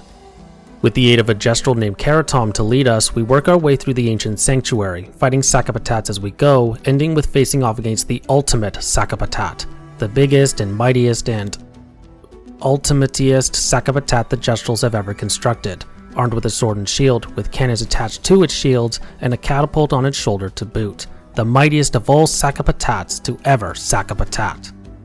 Anyways, we take it down, which is proof enough to Karatom that we're worthy to meet with Golgra, and we're allowed to proceed to the Gestral village. The Gestral village will be the first and last actual settlement we'll come across on the entire continent. There are other locations where Gestrals have set up shop, but nothing anywhere on the scale of the village, with residences, a market, a cabaret, and an arena. There's even a casino, but this has been entirely shunned by the Gestrals for reasons that I'm not entirely clear on. It's worth spending your time here before and or after you meet with Golgra, as you learn quite a bit about Gestral culture, including taking the chance to speak with quite a few of them, even if these conversations do little more than reinforce their dopiness. One Gestral that isn't lacking in the intelligence department is Golgra herself, who we can find in the largest of the village's buildings, a palace of sorts, though calling it that is rather overselling it. Just as Noko promised, she indeed knows of a way to get us across the sea to the Paintress. She doesn't have a boat, but instead directs us to meet with something or someone called Esquier, who lives not far from the village. There is a catch, however. Esquier, though friendly, is apparently very, very strong, and thus a password is required to enter his abode so that he knows not to hurt us accidentally. A password we'll only get once we fought in and won a tournament presently happening in the village arena. Alright, fine, let's enter this tournament, which in practice is very straightforward. We have to fight 3 Jestrels of various abilities to earn the right to face some mysterious warrior who's also entered, with the prize being a powerful weapon. Sounds simple enough, only that we can't fight these foes as a group, instead needing to choose one of our present party members to do the deed, with the option to change it up or use the same character each time. No matter, we defeat each of the Jestrels and proceed to take on this mysterious other warrior who turns out to be... CL? Through means unknown, CL managed to survive the slaughter on the beach, wandered the wilderness for a bit, then ran into a Jestrel who led her to the village, where she's been entertaining the Jestrels in the arena ever since, pretty much deciding to spend the rest of her days there until her gommage. With the 4 remaining members of 33 reunited and the tournament won, we can return to Golgora triumphant and get the password, which is... Get out of my way! The password is get out of my way. Very gestural-ish. Yeah, let's put a pin in that for now, shall we? With the password in hand, sort of, we're free to head to Esquier's nest, located due east of the village, though not before pitching camp. The reason for this is because Maëlle has another nightmare, more on that in a moment, but we're also afforded the chance to catch up with CL, as well as learn a bit about her. That she and Gustav have a past, no, not like that, get your head out of the gutter, and that she, like everyone in the group, is harboring deep-seated grief from her past, which will be fully explored in Act 3. While I've been fairly deep in my assessments of Gustav and Maëlle, I want to save those of Lune and CL until much later when we reach Act 3, because knowledge of their pasts and the grief that stems from them is necessary to better understand them and their roles in the group, which may otherwise be difficult without full context. Instead, let's focus on this latest nightmare of Maëlle's, because oh boy do they crank it up a notch. In truth, it's less a nightmare and more of a dark vision or a pause in time that happens while everyone's sitting around the fire and Maëlle's pulled into some dark abyss. She's quickly confronted by a small girl, similar to her in age, with white hair and a mask covering a heavily scarred face. We don't get very far when...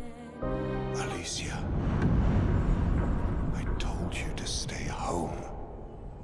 It's not good for you to see this.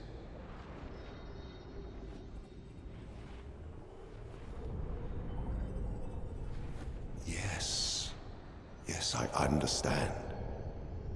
It's her fault, and she doesn't even know it. But you can't be here. What are you talking about? What's my fault? What is this? You should never have come. You're only going to make things worse for everyone. Now take your friends and go home. Let them spend their final year in peace. This is your only warning.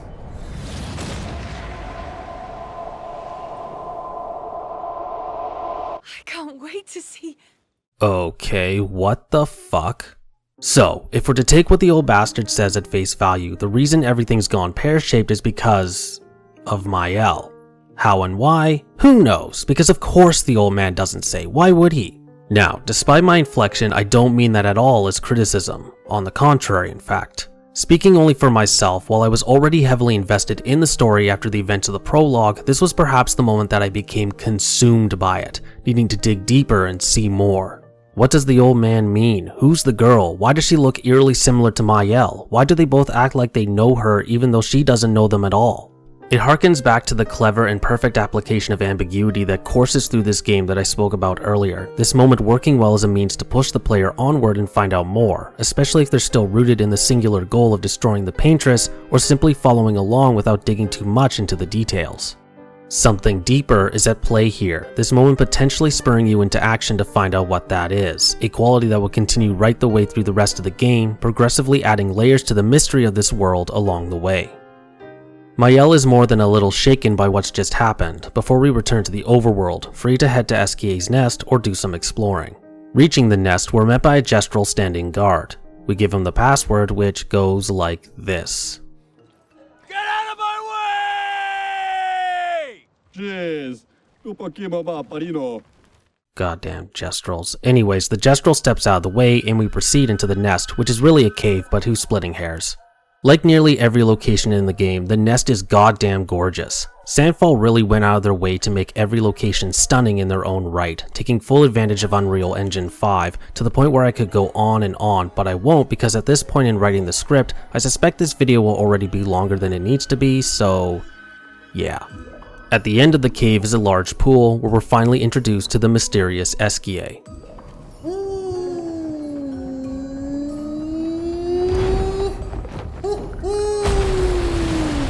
Bonjour, mes amis.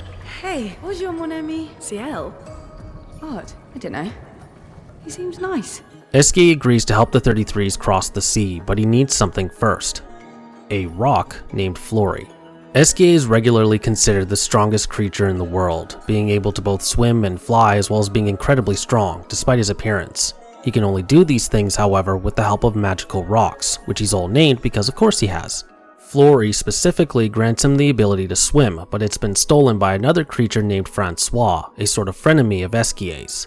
Thankfully, Francois is right next door in another section of the cave, and so we set off to retrieve it. But before we do, I need to point out that Esquier somehow recognizes Ciel, calling her his terrible swimmer friend. This leaves Ciel rather perplexed, though when we ask her about it back at camp, she says it reminds her of a certain something from her past, which everyone else knows about but the players kept in the dark. The matters then seemingly just dropped, which initially left me a little perturbed, given the emphasis placed upon it during our initial meeting of Esquier, only for it to come back in Act 3 when Ciel shares her past with a certain someone we're going to meet near the end of Act 1, including how Esquier ties into it, so keep that all in mind for now. We find Francois, who turns out to be a rock. And a turtle. A rock turtle. Thing. Honestly, at this point nothing should have surprised me anymore, what with sentient paintbrushes that can breakdance and a giant balloon fella kicking around, but even still, imagine my surprise. He's also a very, very angsty rock turtle who demands that we fight him for Flory, which we do. Now, if you're like me, you're probably thinking this fight will be a piece of cake. What more could this near immobile fella do than just stare at us?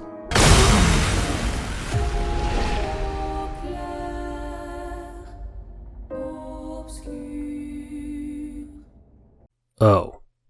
Well, shit. Yeah, Francois is pretty tough in truth, until you figure out the timing of his one and only Super Saiyan attack. Then he's a piece of cake. After we defeat him, Francois gives us Flory and we return to Esquier. Only to discover that the rock isn't actually Flory, because Francois never actually had it. The prick. Instead, Flory is somewhere called the Stonewave Cliffs, Esquier presumably losing it there, which means we now have to head there to get it if we want Esquier's help. With that, we leave the nest and head north. With Esquier now joining our band of misfits, we can now use him to traverse the overworld map much more quickly, as well as make use of his strength to break through otherwise impenetrable terrain, be it rock formations on land or coral reefs at sea once we acquire a rock called Dory in Act 2, with there being 4 rocks in total, 3 of which we acquire throughout the main story, while the 4th is acquired through a certain mechanic we'll touch on later.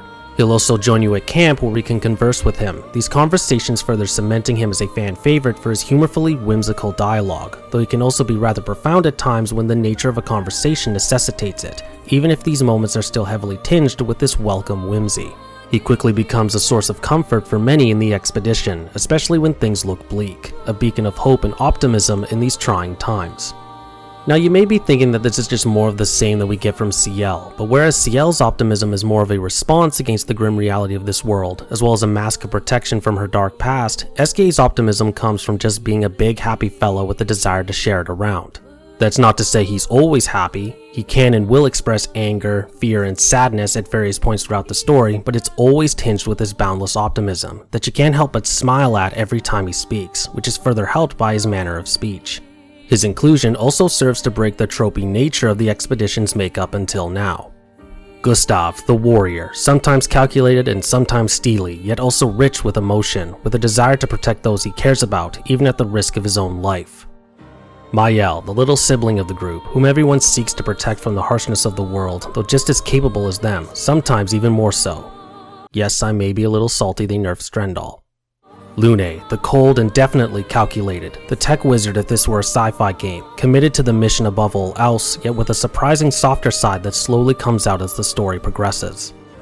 And CL, forever the optimist, though as previously mentioned, it's an optimism that comes with an exceedingly dark and heartbreaking past. And I do seriously mean that. It nearly ripped my heart in two when I first heard it. Take those four and you can almost seamlessly fit them into any other game of a similar ilk, and were it not for SKA's inclusion, along with another character we'll meet about a third of the way through Act 2, you may start to get a sense of deja vu if you're a veteran of these kinds of games and stories. However, it never gets grating. In fact, it may even slip your notice. Hell, I didn't even notice until I started writing this script, and this I feel is in large part thanks to just how well they're written, both individually and how they interact as a group, a point that I feel is further strengthened by SKA's seamless inclusion, despite not fitting any known archetype when it comes to a story like this. We reach the Stone Wave Cliffs and immediately head back to camp, this time at Mael's insistence, where we're subjected to another nightmare, with visions of the strange man from before, then the white-haired girl and the old man, then the other strange man again, this time in the midst of a house fire. This is followed by a conversation between her and Gustav, where she voices more of her frustrations. A part of the reason she joined the expedition was due to feeling like an outsider in Lumiere, cast off from one family to the next, constantly feeling out of the loop. She had hoped by joining the 33s she would finally be somewhere where things made sense, only to be subjected to strange visions and nightmares filled with strange, terrifying people she's never met, yet who seem oddly familiar and know who she is, only adding to the confusion that sits heavy on her mind and soul. She feels lost, and in turn, helpless. Add that to the danger they're almost constantly in, with horrifying monsters around almost every corner. This is, again, a lot for a 16-year-old to handle, which is why Gustav's role as the big brother is so important. He may not have all the answers, but he can at least help, either with words of encouragement or by keeping things in perspective, like in this conversation. They're all lost, not just Mael. Just focus on what they do understand and leave the rest. Before we move on, we get one last vision, but it's less a vision and more of a visit in the night while everyone sleeps. A visit from the white-haired girl in the mask and the old man. As a soothing lullaby plays in the background, the girl will kneel down in front of Mael and deliver a short monologue. I envy them. Those who can't see. Those who know not that they are not. And those who live, blithe and free, sins forgotten, and thus absolved. A fresh dawn in their playground, while we live in shadows. Swimming in ink, we are but a fragile dream, a singular weed, resisting, ever resisting, that iron dirt, that eternal law. Those who can't see, those who know not that they are not. Do you know? We are fellows. Those who know not that they are not. Initially, this monologue may just sound like utter nonsense upon first viewing, but in truth, it carries with it so much foreshadowing that I'm almost bursting at the seams trying not to spill the beans on what it all means, lest I spoil the big reveals too early. Needless to say, keep this scene in mind when that time comes, because it will all come back in spades, just as every scene like this does. Entering the Stone Wave Cliffs, we quickly get some more lore regarding past expeditions after we come across a Ferris wheel. An odd sight to be sure, but perhaps not entirely out of place at first viewing, given all the city buildings we come across. Could just be another remnant of the fracture. That is, until a good scene plays, where Gustav and CL overlook it. CL will make a comment about couples getting busy in the cabins, before Gustav reveals that the wheel probably belonged to Expedition 50, who used it to try and cross the world.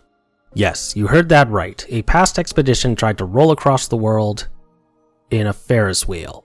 If it weren't for all the other things we've already seen, I'd have thought this was a joke, and even then I was still skeptical until I found 50's journal, which indeed confirms Gustav's assertions. As you explore different zones and find different journals, you'll start to see the lengths different expeditions went to when it came to creating various contraptions, inventions, or ideas in the hopes that perhaps they found the secret ingredient that will help them reach the paintress, never mind defeat her. These range from Expedition 50's Ferris wheel, to 63's armored cars, to Expedition 60 electing to simply just get utterly jacked and plow through everything in their path, even forgoing weapons, armor, pictos, and even clothes, something that has become a bit of a meme. These reveals highlight two interesting elements of Lumiere and its people: their ingenuity and resourcefulness in creating such contraptions, and, more grimly, their desperation, with these inventions appearing to get wilder and wilder as the countdown to Lumiere's end edges ever closer, the Lumiere's desperation pushing them to new extremes in the hopes of finding that which will give them victory. Now, I'm not suggesting that they start sacrificing babies or drinking the blood of virgins, but more that they're willing to throw anything at the wall to see if it sticks, including using a goddamn Ferris wheel. It makes Gustav's Lumina converter, invented solely for the purposes of the expedition, rather quaint by comparison. It makes me wonder what life is like in Lumiere in between Gommages. While it appears to operate like a fairly normal city, impending doom notwithstanding, I can imagine the general state of mind being that of a siege mentality, one that is progressively losing but continues to fight nonetheless, with whole factories and workshops dedicated to preparing the next expedition, should it need to be sent out, with others keeping the city going through the running of various aqua farms and making runs out to the islands that dot the sea around the city, or protected by a dome shield that keeps the Nevrons at bay, the shield itself mentioned several times offhandedly, but something I don't think we ever really see. This in turn makes the expeditions appear like consistent attempts to sally forth from the gates by the defenders, in the hopes of breaking the siege, bringing to bear the grand works of their city's workshops and factories. None have been successful, as we know, and in any other setting the Lumieres might have given up and surrendered, but with the hope of a better tomorrow constantly pushing them onward, they persist, because ultimately what other choice do they have? Better to get wild and wacky than just roll over and die. Following along the cliffs, we come across a strange and oddly disturbing sight. A shrine to the Paintress. For the entire game up to this point, the Paintress has been spoken and viewed as this great evil that destroyed the world, causing the fracture and the gommage that torments Lumiere, so to find a shrine dedicated to her understandably angers some in our band, and yet I found what Ciel says very interesting. When you're at the mercy of a power you don't understand, you might try anything. If we look at our own history, it's not uncommon to see certain parallels when it comes to how people have responded to great tragedies and upheavals that can't be explained through mundane means. These people often leaning on the spiritual or supernatural, willing to try anything to appease whatever great forces were at work to ease their suffering. A good example can be seen during the Black Death, the great bubonic plague that swept across Europe and North Africa during the mid-14th century.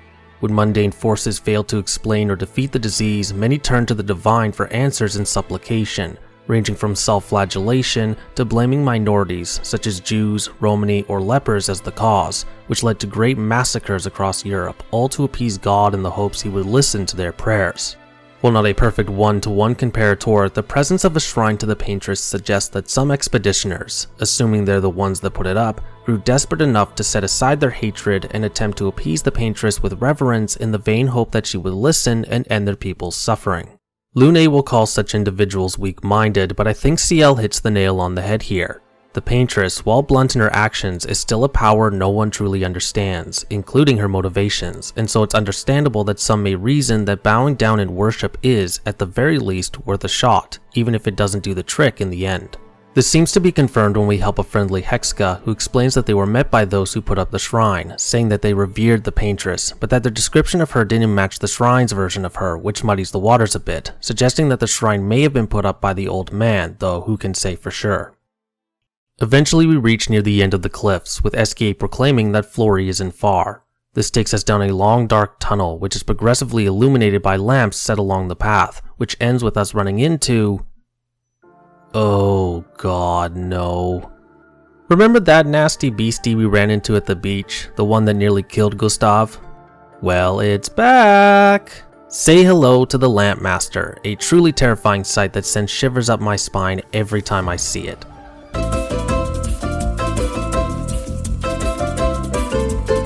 This boss fight will be the first that has multiple phases, for after we defeat it the first time and send it tumbling into the sea, it comes back for a second round, like Randy Marsh not hearing no bell.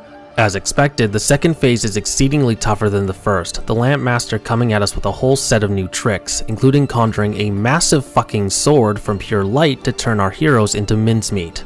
Nevertheless, we defeat the bastard and can give SKA Flory, granting him the ability to swim. This grants us a brief reprieve, with Gustav and Mayel deciding to chat and throw rocks for a bit atop the cliff before jumping down onto Esquier. An incredibly poor decision, for while this goes on,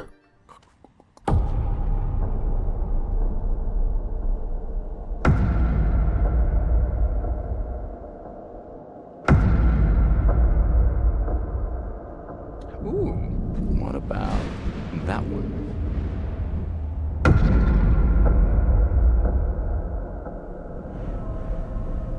Does it really matter?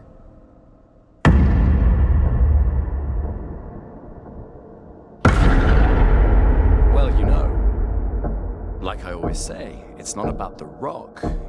It's more about... Gustav.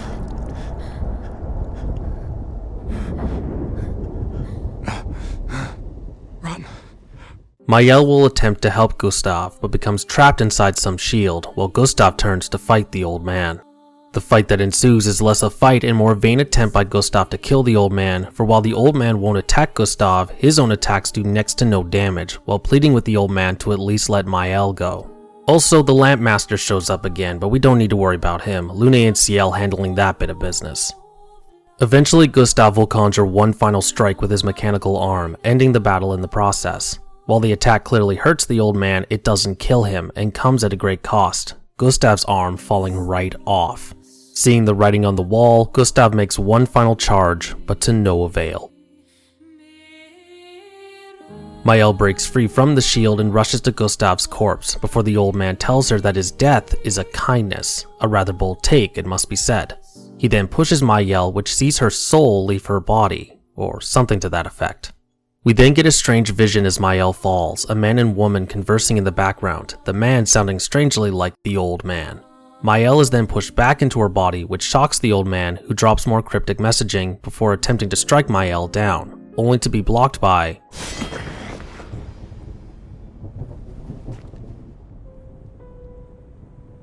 It's been a while. Say what? So, remember that strange man we've seen a few times in Mayel's visions and nightmares? Well, here he is, rushing in like the cavalry at the last minute. And he's not alone, the white-haired girl is also here, watching from a cliff above. The strange man will bade Mayel flee and rejoin the others, which is followed by some foreboding messaging from the old man, bringing the scene to a close. So that's it. You set us down this path. But are you ready for the consequences? She'll never paint again.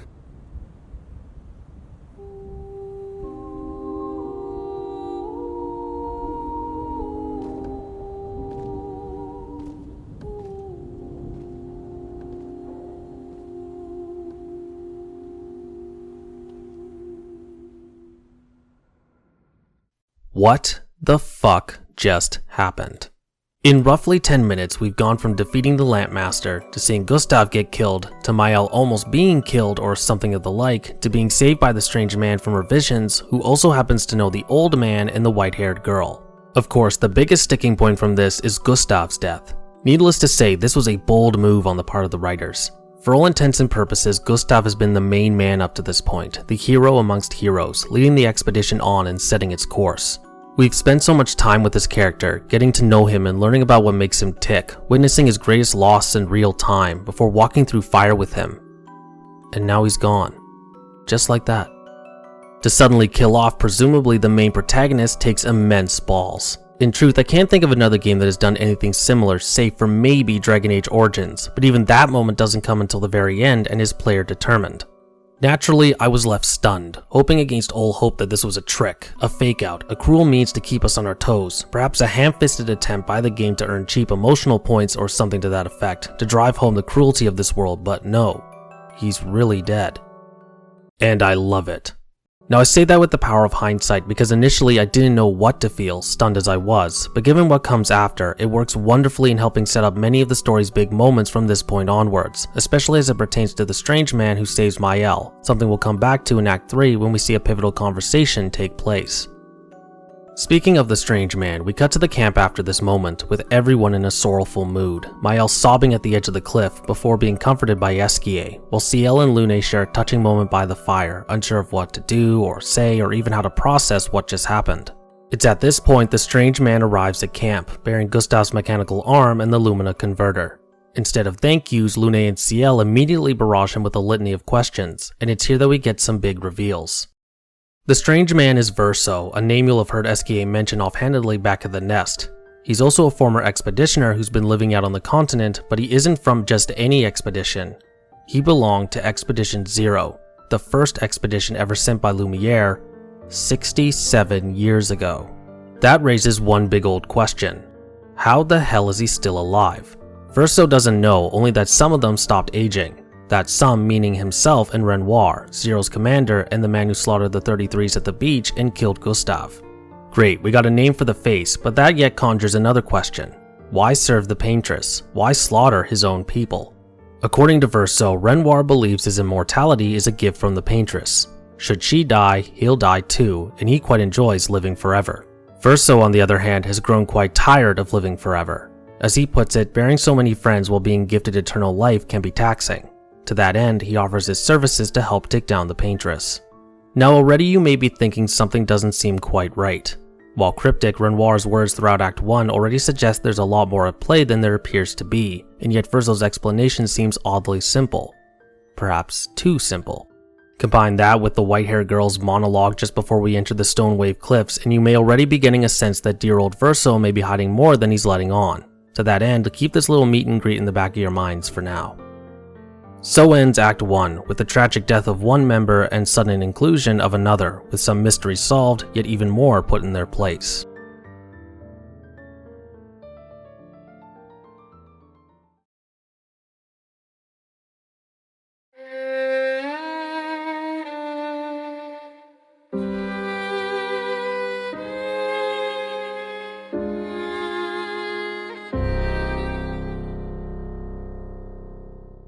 As Act 2 begins, there's a good chance you'll find yourself in a strange place emotionally.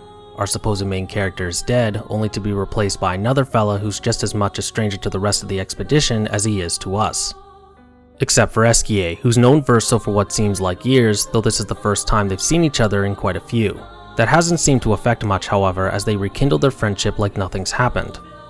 Which includes some big secret. When you initiate conversation with Esquier for the first time as Verso, he'll ask if the big marshmallow has told the others about you-know-what, which Esquier says he hasn't, maman's the word and all that. While what this means is naturally unclear at this early stage, it adds to what I said at the end of Act 1, that Verso is a man with more secrets than answers, so keep this little tidbit in the back of your mind for now. Along with everything else I said to keep in mind. Isn't talking about this game fun? Act 2 is also where we're introduced to the relationship mechanic. As you progress through the story, there will be certain instances where, as Verso, you can spend time with the others, either just chatting or partaking in particular activities at the camp, usually after particular story beats. From a mechanical perspective, it largely functions similarly to how relationship or affinity mechanics work in other games, with characters gaining powerful abilities as you progress these individual levels, the most powerful of these being obtained when you reach level 7. From a narrative perspective, it works as Verso getting to know the rest of the expedition and vice versa, thereby building trust within the group, which wasn't necessary with Gustav since they already knew each other from before. Ciel and Lune in particular will even open up to Verso as their relationships progress, which leads to them opening up about their pasts, which again we'll discuss in depth in Act 3. There's even an option for some romance with Ciel, depending on your dialogue choices, or barring that, with Lune, though this is also dependent on where you take things with Ciel. Sorry peeps, no saucy scenes, just some cheeky text. By and large, this mechanic plays it safe, as you can't lose levels by saying the wrong thing, the one exception being a very particular moment between Verso and Maël late in the story, and even then it just locks you out of maxing Maël's relationship level. However, you can miss out on reaching the highest relationship levels with your companions if you don't engage with this system, thereby encouraging you to return to camp regularly to check in with everyone. You also risk missing out on some of the best dialogue in the game. Right, so where to next? For now, it's fairly straightforward. At the end of Act 1, Verso will mention that the best path to reach the monolith is through a quarry to the north. With Esquier, we cross the sea separating us from the entrance into the quarry. There, just on the overworld map alone, we find a harrowing sight. Dozens upon dozens of expeditioner ships, representing hundreds if not thousands of ships once we enter the zone proper, suggesting that this is where numerous expeditions landed before, and were slaughtered.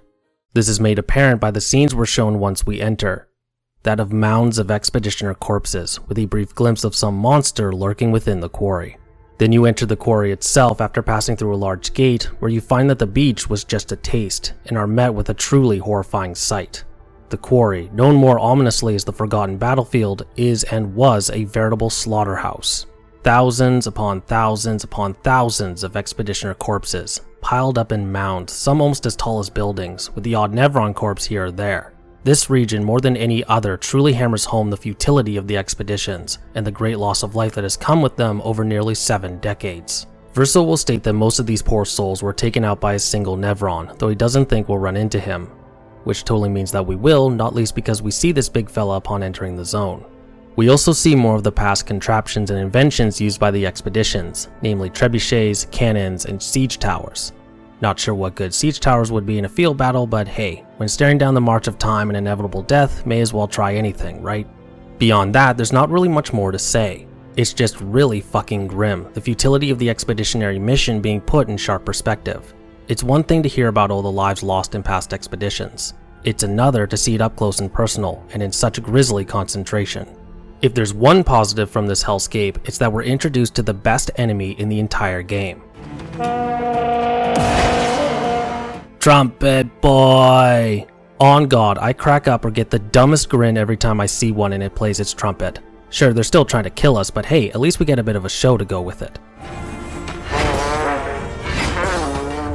Speaking of introductions, and if we can speak on gameplay for a moment, it's here that we're also introduced to gradient counters. Sometimes enemies will attack you with gradient attacks, which are signaled by the screen turning gray and time slowing down before launching into a vicious strike. These attacks cannot be dodged. You must parry them. Failing that, you run the risk of either taking significant damage depending on the enemy or getting absolutely murked entirely, so if you struggle with parrying, my sympathies. Should you successfully parry a gradient attack, you'll automatically launch into a gradient counter, which leads to the given party member presumably absorbing the chroma of the gradient attack and returning it with interest. Later, after we meet a certain friend of Verso's, we can perform gradient attacks of our own, assuming we have the right gradient level for said attack gained by using abilities, allowing us to do ridiculous damage of our own. Each character gains new gradient attacks through the relationship mechanic we spoke about earlier, with new abilities acquired as you progress up these levels, thereby further incentivizing engaging with this system. This is one of Clair Obscur's biggest strengths on the gameplay side. Combat is progressively added on to, consistently shaking things up from beginning to end, introduced at a meandering but fair pace, thereby keeping things fresh throughout. Naturally, this only really works on fresh runs, as New Game Plus grants all these abilities right from the jump, but is balanced with heightened difficulty, thereby keeping things challenging and engaging.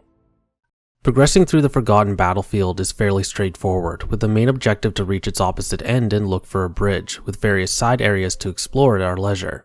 Getting out of the quarry feels almost like a breath of fresh air, leaving behind the nightmare-inducing carnage for a tranquil, almost peaceful forest. Peaceful being the operative word, as the scars of death and battle still linger. Eventually we find the bridge where a cutscene will play, and we see Mael basically crack. Needless to say, she's grown rather tired of all the death we've witnessed on our journey, a simmering tension that has been brought to the surface with the death of Gustav, who had been her beacon of light against the bloody darkness. All the while, the others, Verso, Lune, and Ciel, are just seemingly okay with it, which lends to Mael asking Verso, who perhaps knows death better than anyone, a very interesting question. Doesn't any of this bother you? A question that perhaps applies to everyone. Back in the prologue, I discussed how Lumiere feels like a city that carries a deep sense of nihilism or pessimism. Put more broadly, it's a city that has become almost aggressively numbed to the idea of death, given its prevalence. With this has come a sort of detachment. They still feel grief and loss, it must be said, but with this prevalence, they've learned to cope with it through various means. These means aren't always the healthiest, but they do the job, and they can carry on with the mission without much thought. Mael hasn't. Despite all the loss she's suffered, starting with all her foster families and reaching a boiling point with Gustav, she hasn't learned how to process death in the same way the others have. Some might say this shows a lack of maturity, but I'd argue that's unduly harsh. After all, she's only 16 and hasn't lived anything close to a full life. How a teenager perceives death compared to an adult will almost certainly be vastly different. With regards to Gustav, she hasn't had or been given a chance to truly process his death, given the pressing matter of continuing the expedition's mission regardless of circumstances, which has left her at odds with everyone else. She doesn't understand that, while appearances suggest otherwise, the others are suffering, just that they've learned to cope, or feel that matters more pressing must come first. Gustav's death has left a massive hole, but they don't have time to wallow in pity. It could also be said that Gustav has had more of an impact on Mael than previously believed. After all, he didn't take the mass slaughter of the expedition too well either, and that sort of emotional resonance may have been transposed onto Mael. Needless to say, Mael doesn't understand how everyone can just pretend like everything's okay, though I have to be slightly critical of her here. Because what other choice do they have? The painter still needs killing and the world saving. It's harsh, but they don't have the luxury of taking their time to process the grief of Gustav's loss. The least they can do is bury him, which they plan to do on the other side of the bridge, Verso knowing a spot that would be perfect. Though not before this big bastard shows up.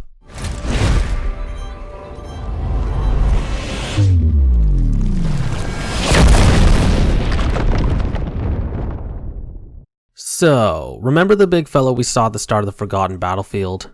Well, here he is, the Duelist, in all his four-armed glory, destroying the bridge and sending everyone down into the chasm below, overflowing with corpses and pooling with blood. God damn you, Verso, jinxing asshole. The Forgotten Battlefield heralds an aesthetic change in Nevron design, and a fairly dramatic one at that. While Nevrons in the early areas are certainly monstrous and at times terrifying, they appear to follow along more light-hearted fantasy lines. Then you get to the quarry and suddenly it feels like the Nevrons have become much more monstrous and horrifying, leaning heavily into designs similar to what you'd find in Dark Souls or Soulsborne adjacents.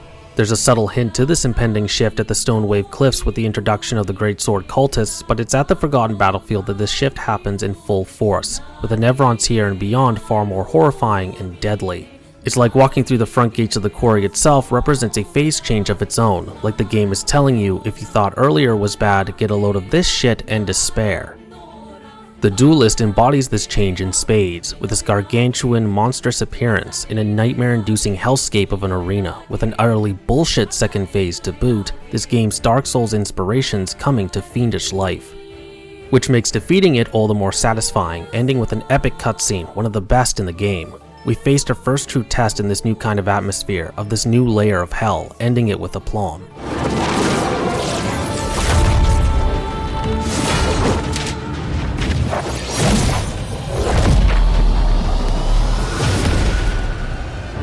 With the Duelist dead, we're free to move on and continue north, but before we do, we need to lay Gustav to rest, heading for the perfect spot Verso mentioned at the beginning of this section. At the base of a beautiful red tree, Mael, Ciel, and Lune pay their respects to their fallen friend and comrade, laying his arm in a ringed bed of red and white petals, the same kind we see during the Gommage, while Verso and Esquier keep a respectful distance.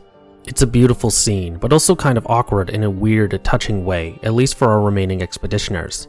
With the way the Gommage occurs, there's always nothing left to bury, and thus Lumierans are just sort of left to wallow in their grief, not given a proper chance to find some sort of closure after the fact, hence the importance of the festival that precedes it.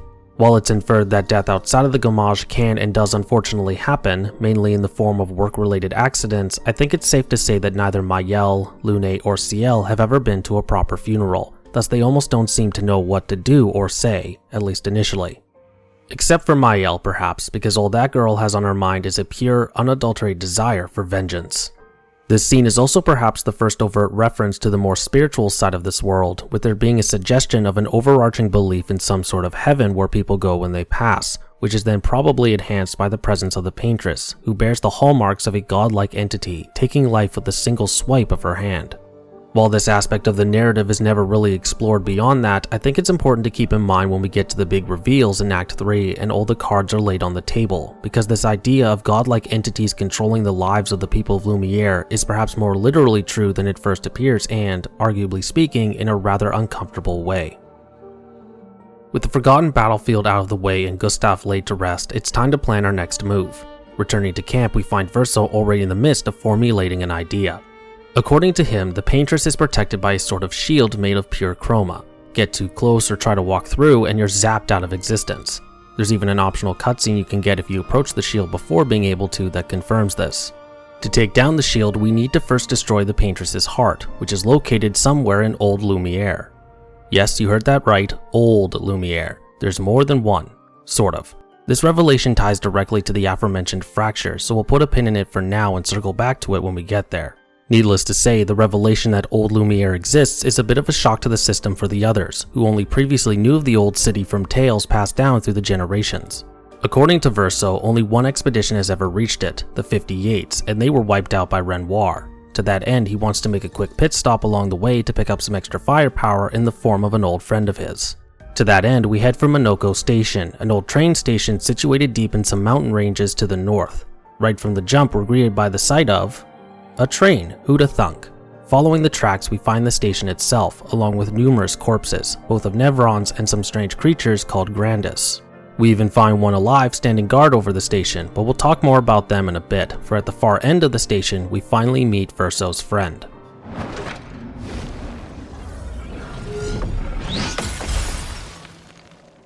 Slow as ever, mon vieux. Your reflexes remain sharp as ever. I approve. Meet Minoko, a gestural warrior tied with SKA for best character in the entire game, at least in my opinion. Imagine a surly yet wise warrior with a surprising soft side, yet still brimming with the characteristic clumsiness synonymous with gestrals. That's Minoko in a nutshell. He also serves in some respects as the game's comic relief, even if it isn't intentional on his part, acting as a sort of foil to SKA between our two non-human companions. Like every good gestral, Minoko loves a good fight. In fact, to calm him down after such a grandiose introduction, we need to duel him in the station, where we see exactly what he's capable of.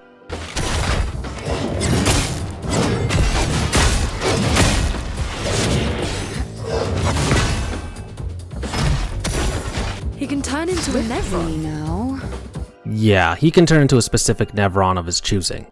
How? We'll get to that. Needless to say, it's pretty strange, though it does add to the more comedic side of his character. It's here, as we fight him, that we're blessed with perhaps the best music in the entire game. Seriously, just take a listen.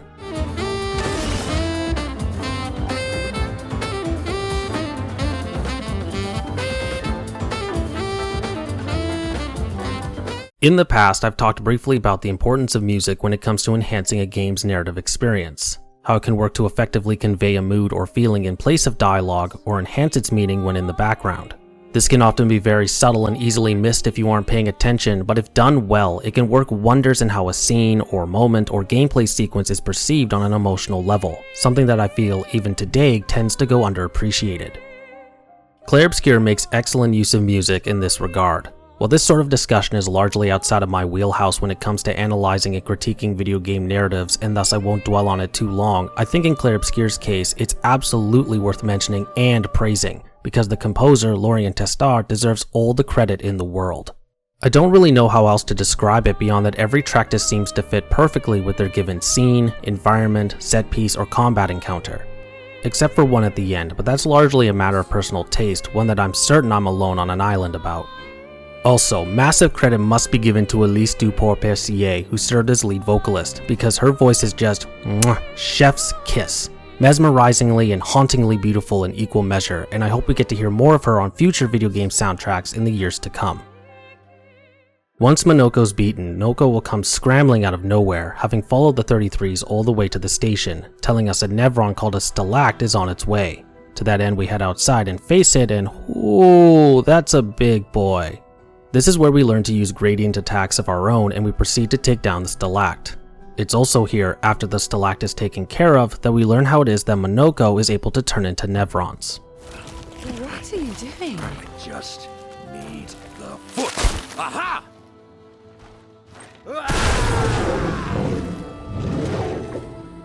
He collects their feet.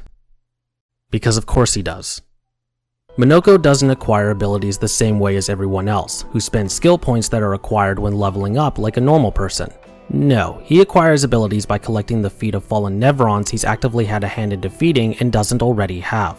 This has, ostensibly, led to him having a rather overt obsession with Nevron feet, which can be seen in one particular camp exchange with Verso and a short quip of dialogue during combat that always cracks me up. My, what lovely feet. It would seem somebody at Sandfall has a interest in feet, let's just say. No judgment here, to each their own and all that, it just seems... Okay, maybe there's a little bit of judgment, so let's just move on. Verso proposes heading to Old Lumiere to Minoko, who immediately declines, given what happened last time. While comedic in nature, what's interesting is what Verso says, specifically referring to Mael. But look, you doofus. Don't you recognize her? Of course I do. Then you know what that means. This is our shot.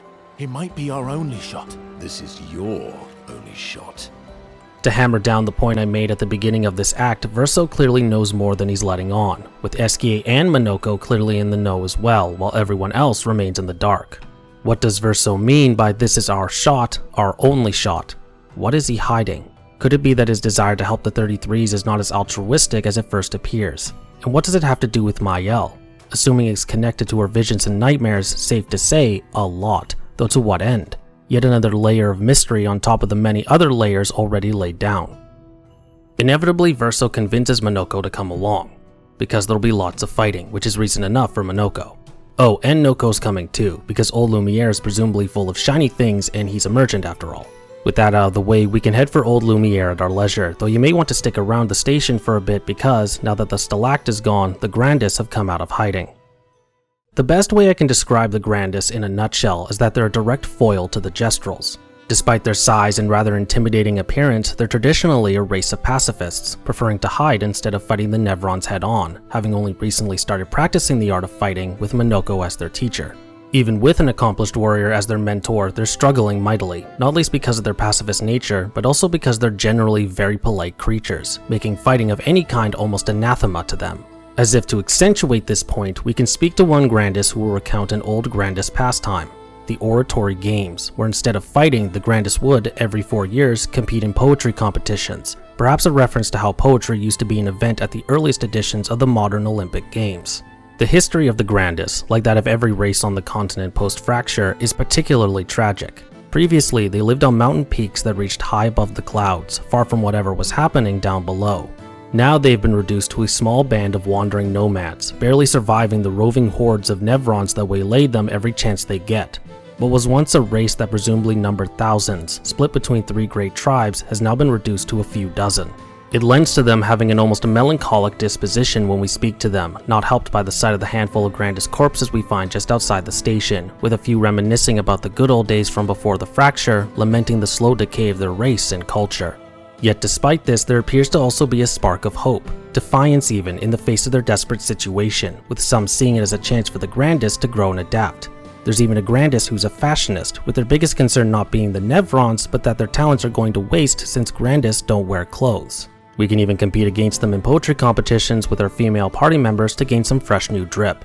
This hopefulness by some of the Grandis further builds on the idea of hope being the main driving force that keeps the continent's friendly races going, despite the looming threat the Paintress and her minions pose. As expeditioners like to say, tomorrow comes. When we're ready, we can leave Minoko Station and head north towards Old Lumiere. Already from the overworld map, we can get a sense that we're probably not going to like what we're about to see.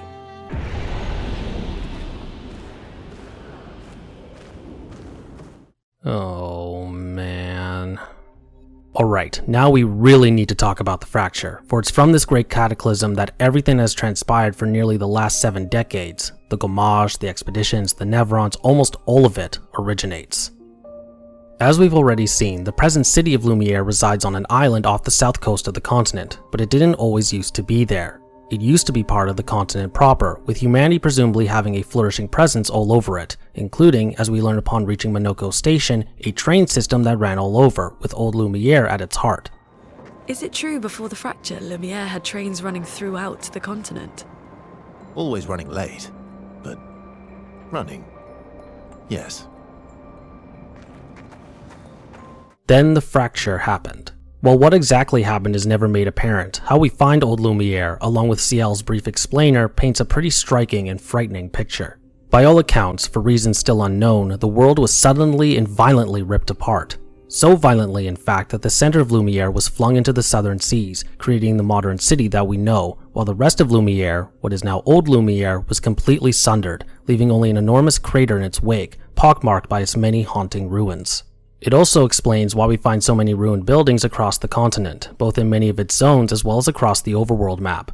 Whether these are ruins from old Lumiere sent flying by the fracture, similar to the present-day city, or the ruins of other towns and cities destroyed in its wake is unclear.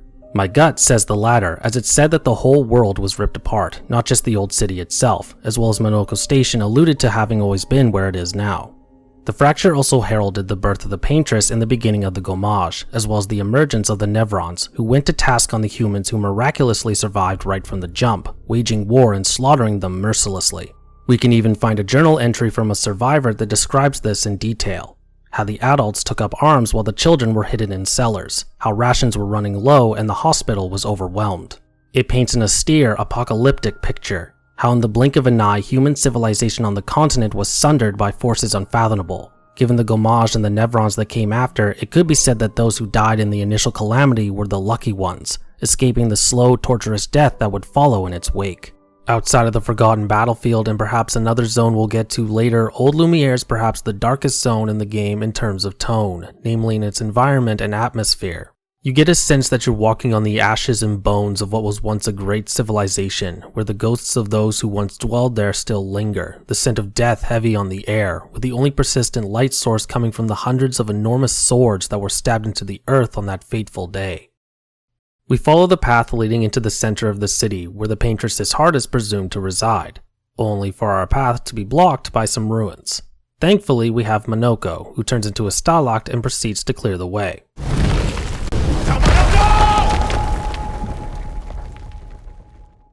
Well, that didn't go to plan. Lune and Ciel come to sometime later, while Monoko rues his mistake. Verso and Mael are also missing, though how they came to be such is never explained and never explored. Honestly, this bothers me more than it probably should, because I find it hard to believe that they were suddenly flung 1,000 yards to the left or whatever, while Lune and Ciel remained where they were. Of course, given that Verso is clearly hiding something, including something about Mael, it's not unreasonable to believe that he, with some ulterior motive, took advantage of the situation to whisk her away, which seems to be the case when, after we follow Lune, Ciel, and Monoko for a bit, we cut back to him and Mael, with the latter only just regaining consciousness.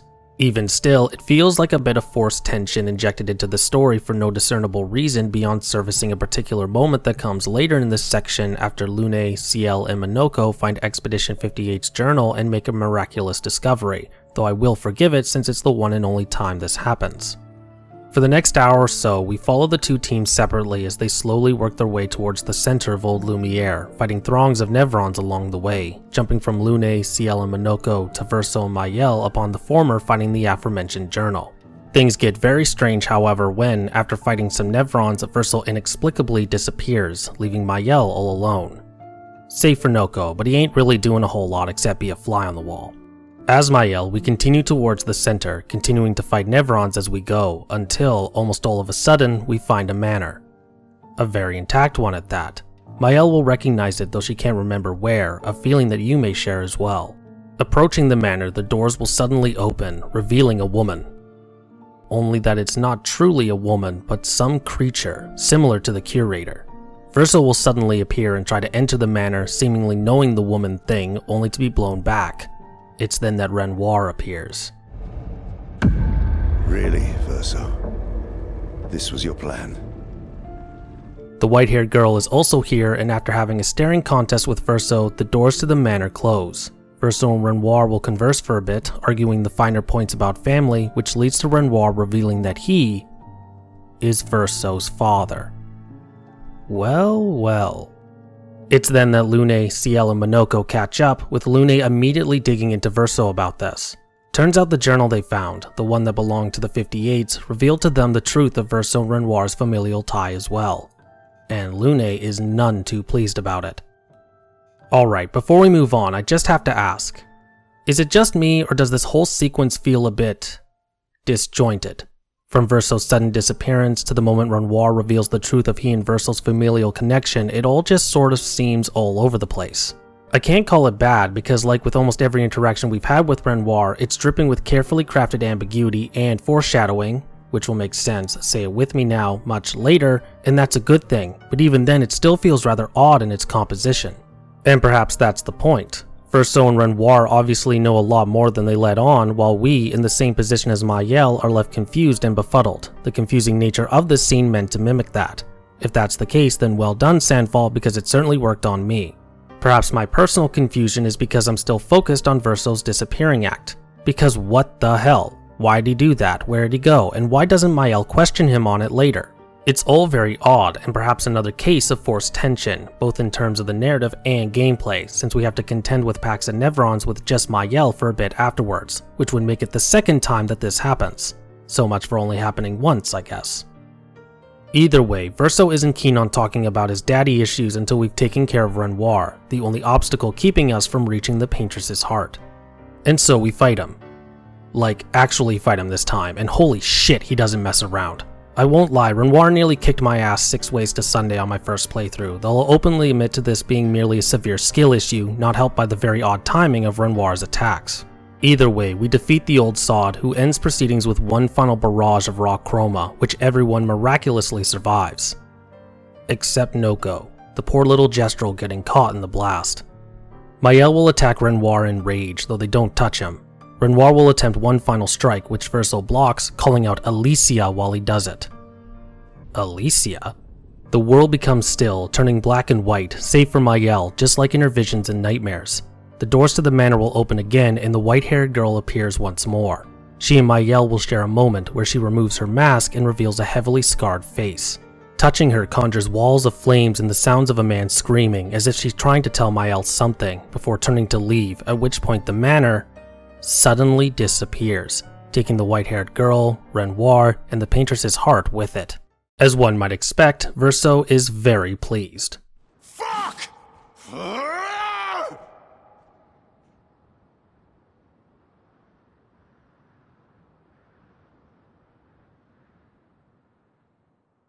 We cut back to camp, and naturally things are tense, the revelation that Renoir is Verso's father putting the rest of the expedition on edge.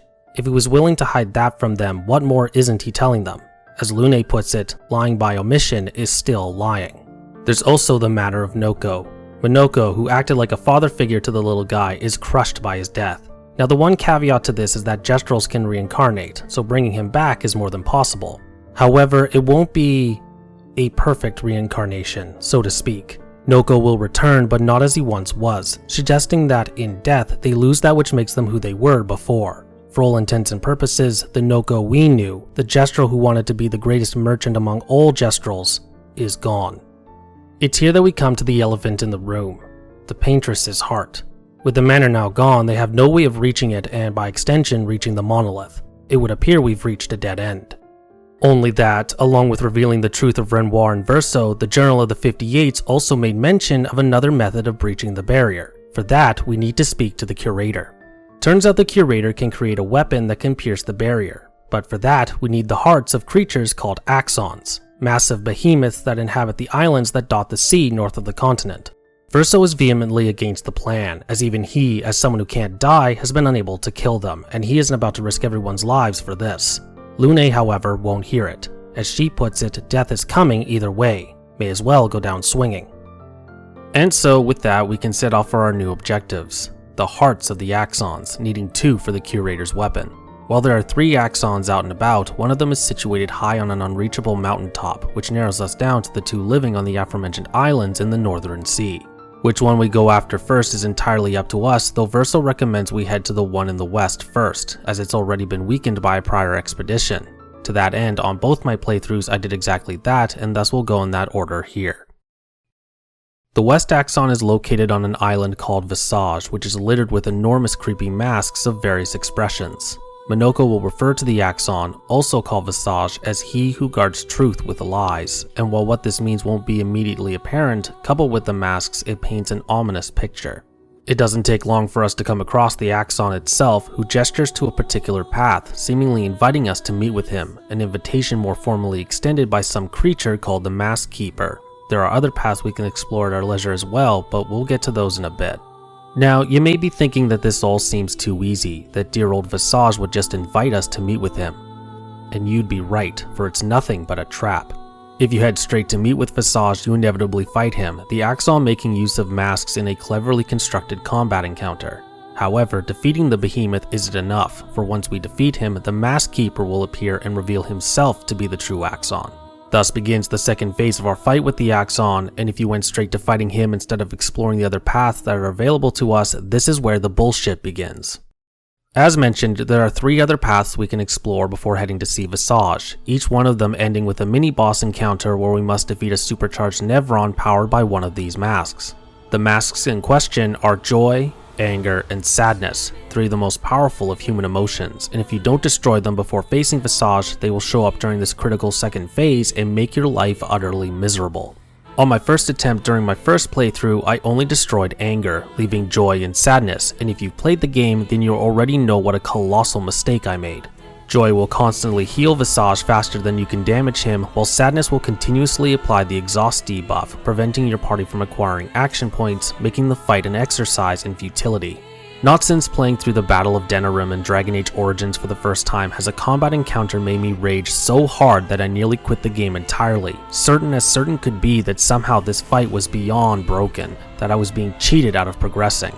That being said, being the stubborn ass that I am, I kept pushing, until I eventually gave up and fucked off for a while until I decided to swallow my pride and look up a solution online.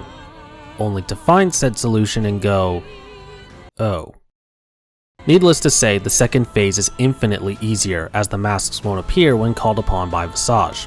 So, take this lesson from someone who learned the very hard way. Always explore the other paths before facing Visage, unless you're a masochist. At which point you should probably visit a therapist before doing anything else. Life is pain! I hate— As mentioned, these masks represent arguably the most powerful of human emotions. Anger, joy, and sadness. Emotions that perhaps best personify our journey thus far. In a more literal sense, they're emotions we often tend to wear like masks to hide our deepest fears, regrets, or griefs from others, or to protect ourselves from our true selves, a point reinforced by Visage just before the second phase of our fight with him kicks off. Great art is both window and mirror. Whether it's your mask or theirs. It harkens back to Visage's title, the one given by Minoko upon reaching his island. He who guards truth with lies. Oftentimes, these emotions are utilized, either consciously or otherwise, as a means to hide the truth of one's existence, with the line between lying to ourselves and lying to others becoming increasingly blurred the longer we wear such masks and the lie or lies persist. This seems poignantly connected to Verso, for after we finally defeat Visage and literally rip out his goddamn heart, okay, maybe not that literally, but you get what I mean, Verso will stand over his dissipating corpse and refer to it as himself, but in the third person.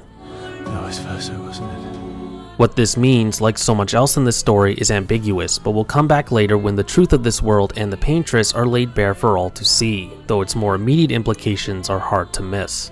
Verso has been keeping secrets from the rest of the expedition, with this line about himself in the third person suggesting that the man we know is only a mask, with the real Verso locked away. Or perhaps someone else entirely. Could it be that Visage was a monstrous personification of this hidden self? If so, was he created by the Paintress purely to unnerve him, or is it much more literal? There's also Ciel's involvement that we need to look into. After we defeat Visage's second phase, he'll throw one last roll of the dice, flinging masks in our party's direction. Everyone will have masks forced onto their faces, save for Mael for unknown reasons, and Minoko because he doesn't exactly have a, maskable face. It's then that Ciel will remove her mask, seemingly unaffected by Visage's power, before saying this. This mask can't hurt me. Because it is me.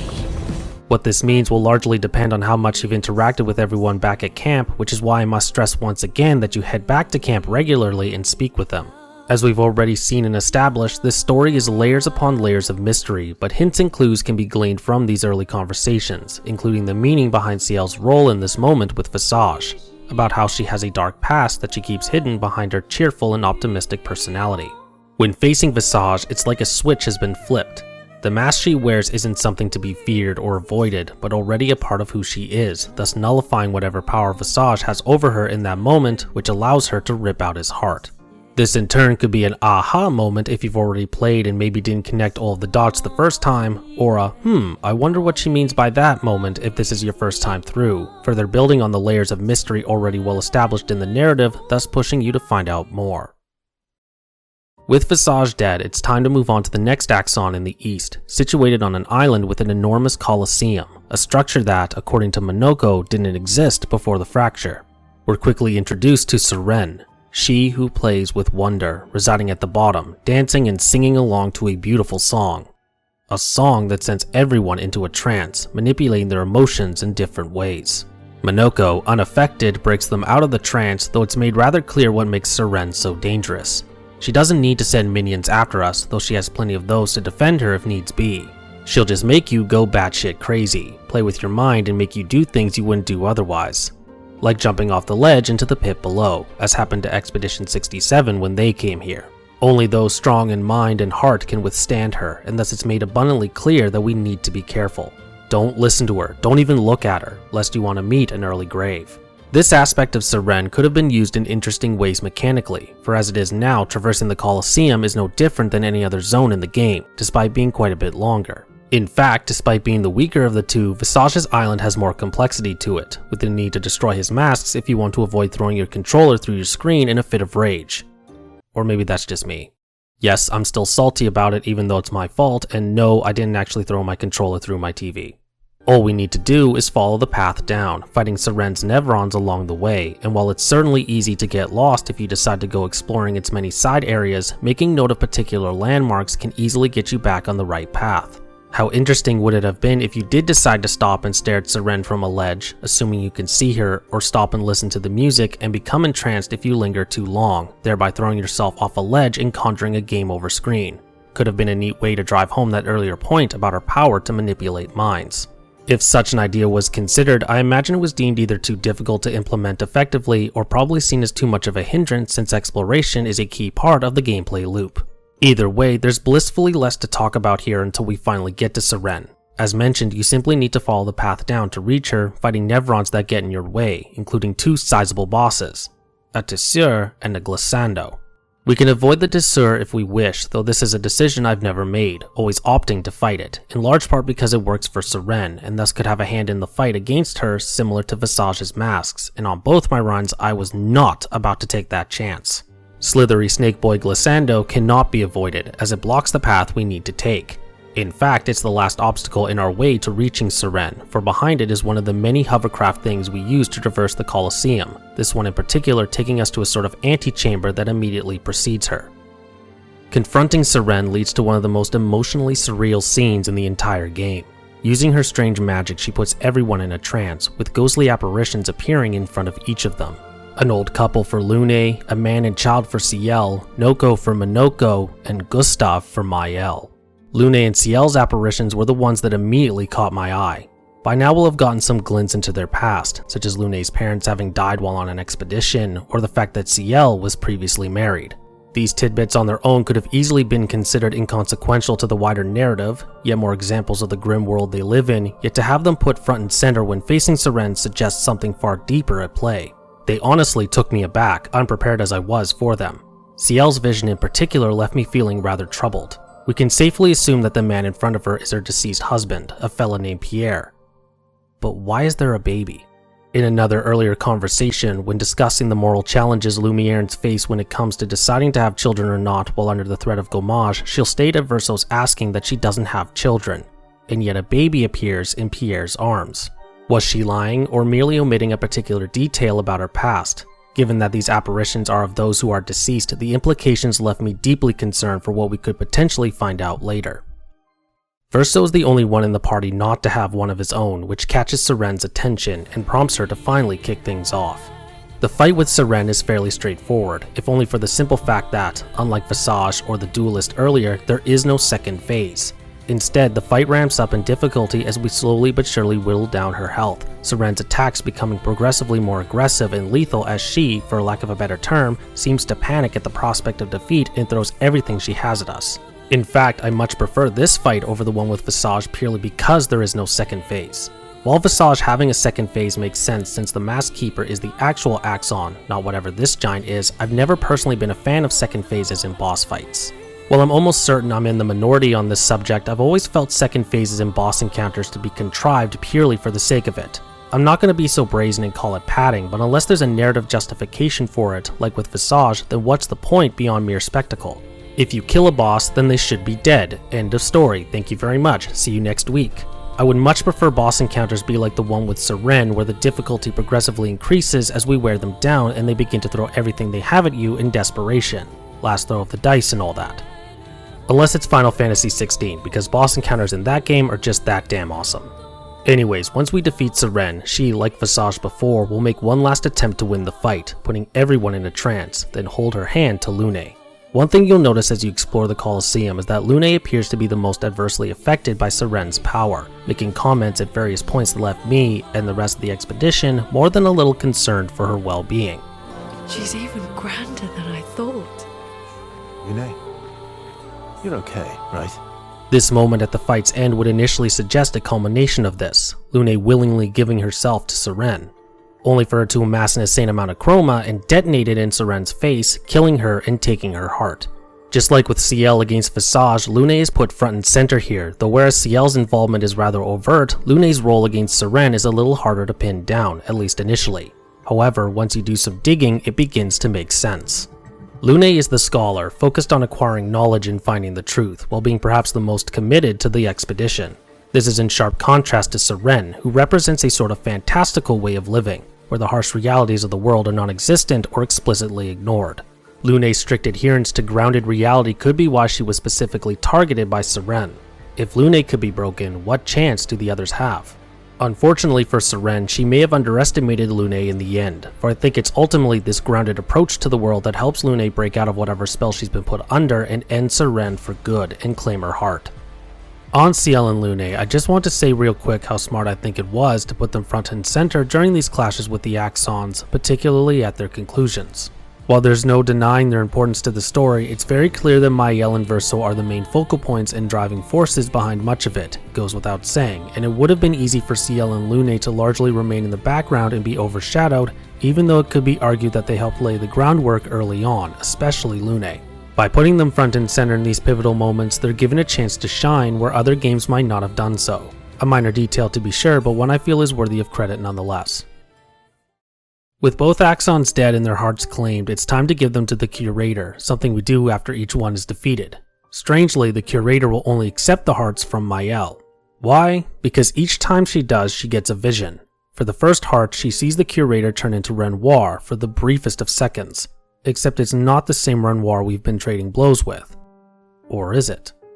For the second heart, she's confronted by the strange woman we saw at the manor in Old Lumiere, where she seemingly attacks her. Who is she? What's her connection to Renoir and the white-haired girl? Why did she appear to Mael when giving over the second Axon heart to the Curator? Questions, questions. In any event, with both hearts, the Curator forges the weapon we need to pierce the barrier protecting the Paintress. A sword made of pure chroma. We have everything we need to finally take on the Paintress and bring her down for good, but before we leave camp, we're treated to a wonderful cutscene, everyone sitting around the fire, the stark realization of what they've just done finally hitting them. As far as they know, they've achieved what no other expedition has managed. They'll finally get a chance to face the Paintress and bring an end to her reign of death over Lumiere. This alone is cause for celebration, which leads to a hilarious moment when Ciel reveals another of Verso's secrets, one that involves Esquier. What are you talking about? You thought we'd never find out, didn't you? Nobody ever wondered what Esquier was made of, did they? Well, Esquier and I had a chat. I'm sorry, Verso. She promised me sweet rocks. Is that wine? Turns out our lovable flying balloon boy is filled to the brim with Verso's wine, which he produces by vomiting it. Which is kinda nasty, but to be honest, it's Esquier, so I guess we'll allow it. Everyone will proceed to celebrate before we cut away to Verso walking towards the ledge, leaving the others to celebrate on their own. The white-haired girl appears from the shadows and gives Verso a letter, at which point Verso will remove her mask, referring to her as his sister. My beautiful sister doesn't need this ugly mask. Hold up, what? So this white-haired girl, who looks strikingly like Mael and has appeared in many of her visions, is Verso's sister? Unless I missed something earlier, save for the moment in front of the manor when Verso calls Mael Alicia, this is the first time he calls the white-haired girl his sister. That cannot be a coincidence, surely not. It's then that Renoir suddenly appears. Thankfully he isn't here to fight, but he does come with a warning. But my son, do you know what it means to disappear into nothingness? Have you thought through the consequences? Not just for you, or even me, but for them. Their memories, their dreams, their love for each other. Who really is the one painting death, and who paints life instead? We exist and we will exist for as long as she wants. You want to spoil what we've been given. Sometimes we paint the bars of our own prison. Your despair blinds you. You think you're ready to pay the price. But are you willing to let them pay the price for you? May everything be decided before their very eyes, between the bars of their prison, In the shadow of the monolith. in the shadow of the monolith.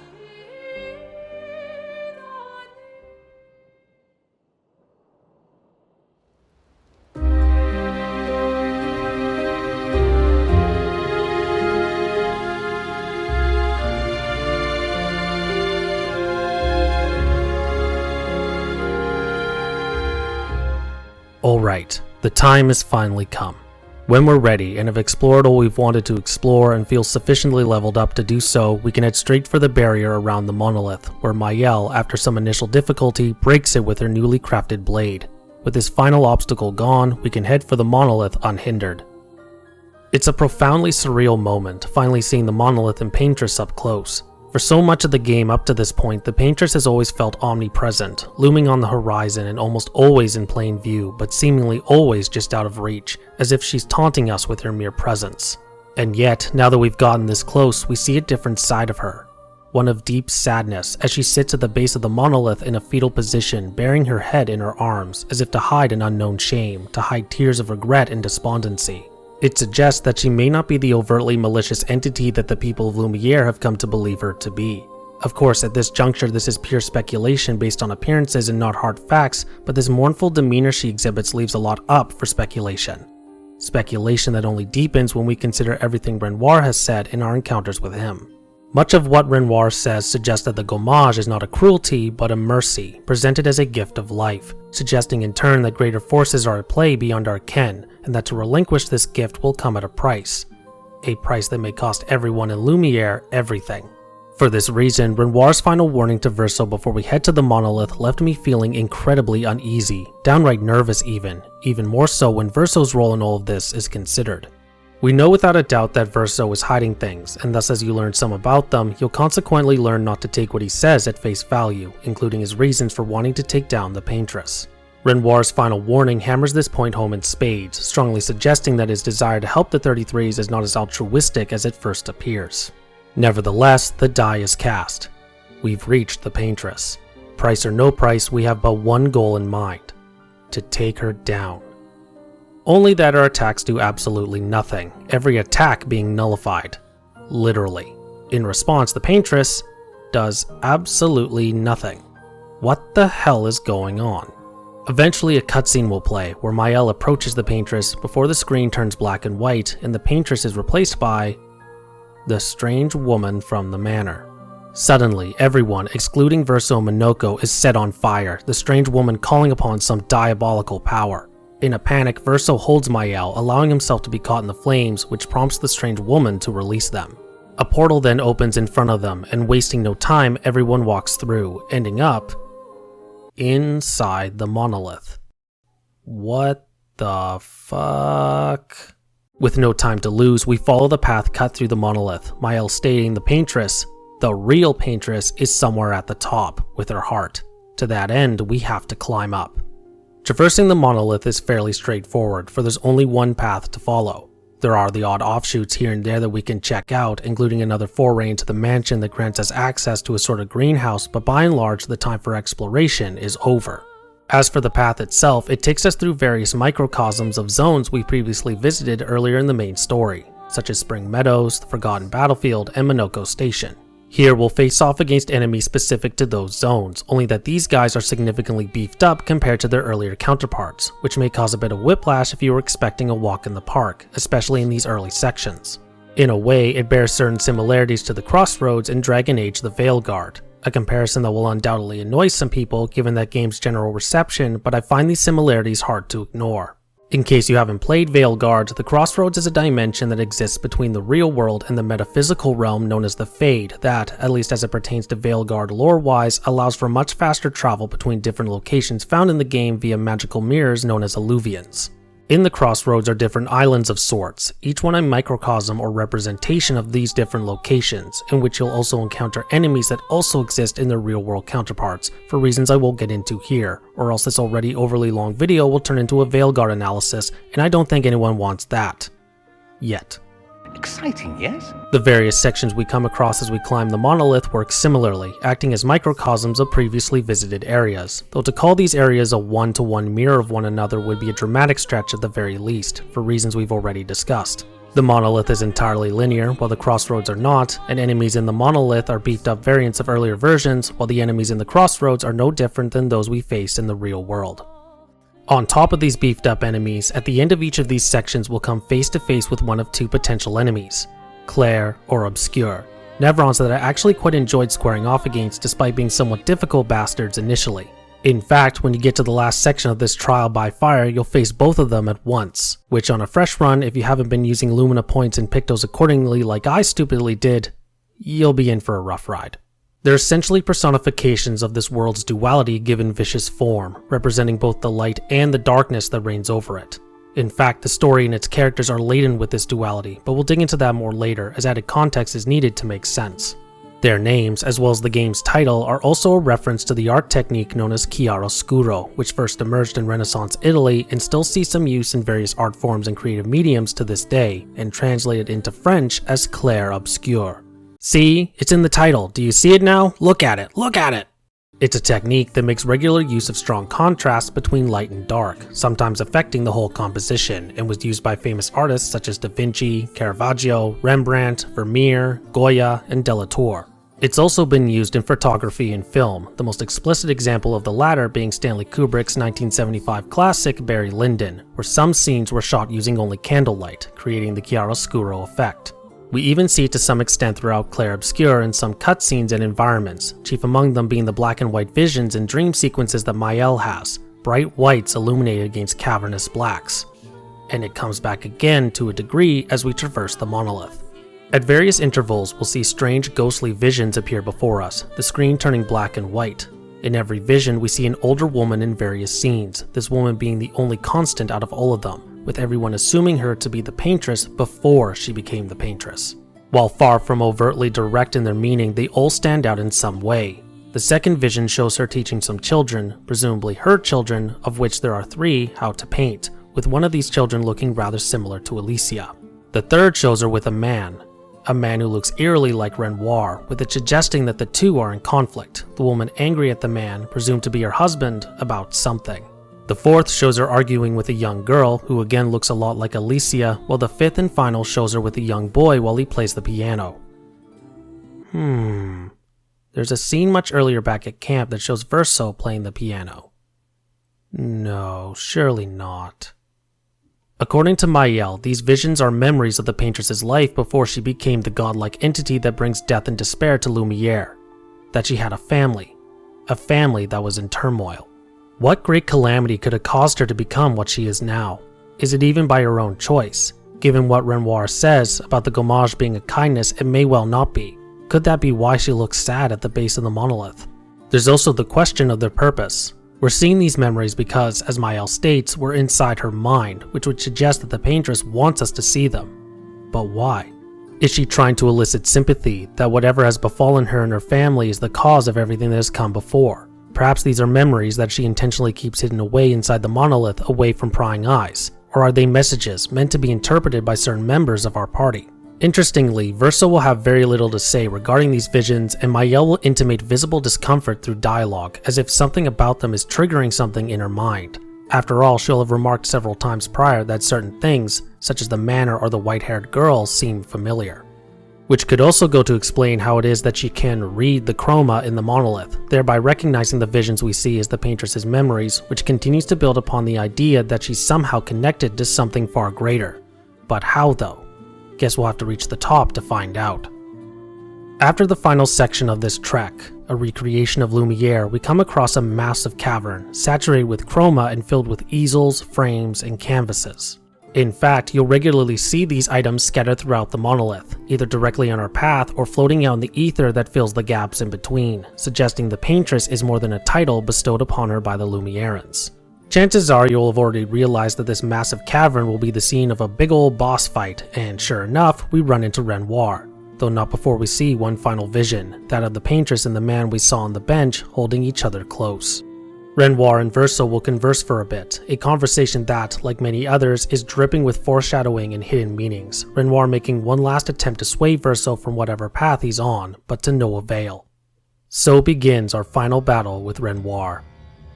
The best way I can describe the final fight with Renoir is with two words: epic and bullshit. It's epic because it's a continuation of a trend you'll probably notice as you play, with the bosses progressively ramping up in scale and intensity, which is a good thing. It's also bullshit for two connected, albeit very personal reasons. It has a second phase, and this second phase comes with such a ridiculous, damn near over-the-top spike in difficulty that it left me feeling like I got hit by a goddamn train on my first run. Even on my second New Game Plus run, where I made consistent use of Pictos, Lumina, and got pretty decent at parrying, it still left me feeling rather vexed, followed by pure relief when I finally put the bastard down. Taking Renoir down is followed by a cutscene where he looks to be entering a third phase before the curator of all people appears and confronts him. Before we get there, however, Renoir will drop some rather substantial crumbs, making mention of their family, but not just of Verso and Renoir, father and son, but also of a sister and mother, something that catches Mael's attention, as well as dropping a name: Descendre. Things get even more interesting when the curator shows up and Renoir makes mention of their son and wife, with particular attention focused on Verso. I was planning to use this moment to dig deep and analyze Renoir as a character before he's gommaged by the curator and Mael together, but felt it would have been a bit of a wasted effort on my part since the cane-wielding son of a bitch ain't even the real Renoir. What the fuck? Yes, you heard that right. The man we've been fighting off and on since the beach massacre isn't even the real Renoir. Lord knows I've been holding that one in for a while. What do I mean by that? Well, as tempted as I am to dive right into the juicy details of this world and its characters at this very moment, thereby finally pulling back the shroud of mystery that has perpetually kept us locked in, I feel I'd be doing the story a huge disservice if I did, for there's still quite a bit of context that's needed for it all to make sense, context that's obtained by finishing out the rest of the current act, along with a few afters. This is a story that should and deserves to be approached on its own terms, for while it is shrouded in mystery and ambiguity for the vast majority of its runtime, it pays off in spades when it all comes together, and thus should be explored in the same manner, if for no other reason than out of respect to the minds at Sandfall who concocted it. To that end, we're just going to move on and press forward, with our final objective past the next portal and up a winding path that reaches into the clouds. The Paintress herself. We find the Paintress looking over the continent, with Lumiere's droopy Eiffel Tower visible off in the distance. Right away she'll look rather familiar, for we'll have seen her at the manor with Alicia, then again briefly after Mael gave the curator the second Axon's heart. That she looks like the curator is immediately noticed by the expedition, with what Renoir says to him earlier suggesting that he's the Paintress's mysterious husband. She'll then turn to Verso and Mael and speak to them with noted familiarity, even calling Mael Alicia. She'll then ask Verso to come home, which he refuses, at which point she becomes agitated, calling them his creations and that we won't take this canvas from her. Okay. Anyways, we fight the Paintress, another boss battle that takes place over two phases, the second of which takes us into the sky, which involves us fighting from SKA's back after Verso gives him one of his missing stones, one he's presumably had the whole time I should add, which grants him the ability to fly. While we fight her, the paintress will make regular comments about Renoir and grieving and painting with a capital P and other such things that will seem like nonsense initially, but will come back again once all the cards have been laid bare, which isn't too far away, I promise. Best keep that promise. This is perhaps the only fight where I actually enjoyed the second phase, because unlike the second phase with our fight with Renoir, this one with the paintress actually feels kinda fair. The paintress's tells much easier to read compared to Renoir's more chaotic style, even if I still greatly struggled on my first run. This in part was largely helped, at least for me, by the visual setting of the second phase, high in the sky, with the giant creation, we'll call it, the one originally thought to be the paintress, standing ominously in the background, actively partaking in the fight at the real paintress's behest. Coupled with the brilliant music, the stakes, the enormity of the moment, both literal and figurative, it makes for an incredibly tense yet equally brilliant boss encounter. There's even a third phase. Except not really. Now admittedly, when I saw this, I let out an audible groan of annoyance, as if to say, seriously? But instead of fighting back, the paintress aids us? After we defeat the paintress, she'll fall to the ground and collapse in a heap, but appears to prepare for another round all Randy Marsh-like. Only instead of attacking, she'll either heal our party or give us shield buffs while accepting whatever damage we throw her way. Even after playing through the game twice and knowing what comes after this gargantuan clash, I'm still unsure as to why she does this. It could either be that she's accepted defeat and, with what little power she has left, she's doing what she can to prepare us for what's to come, or she is actually trying to attack us, but the only spells she can conjure are healing and shielding buffs. Given the little blurbs that appear at the top of the screen every time it's her turn, I suspect it's the former, that she's intentionally healing and buffing our party as part of that aforementioned acceptance and preparation. Either way, once we deal the final blow, we get one final cutscene where she collapses in Verso's arms and we get this exchange. Hi. Rest now. Things will be better soon. Mayel, with Verso's help, will gomage the paintress, though not before she calls her Alicia one last time.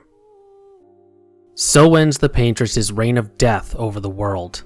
Expedition 33, battered and bruised, and after much loss and suffering, have finally done it, succeeding where so many others have failed. Usually, one assumes this would be cause for much celebration, for great jubilation at this victory. And yet it all seems rather muted, for it's nothing short of a Pyrrhic victory.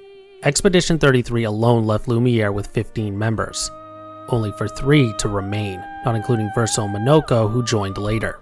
With this in mind, it feels like that Mayel, Lune, and Ciel are just exhausted by the endeavor, and very quickly turn their sights to returning home once they plant the expedition flag.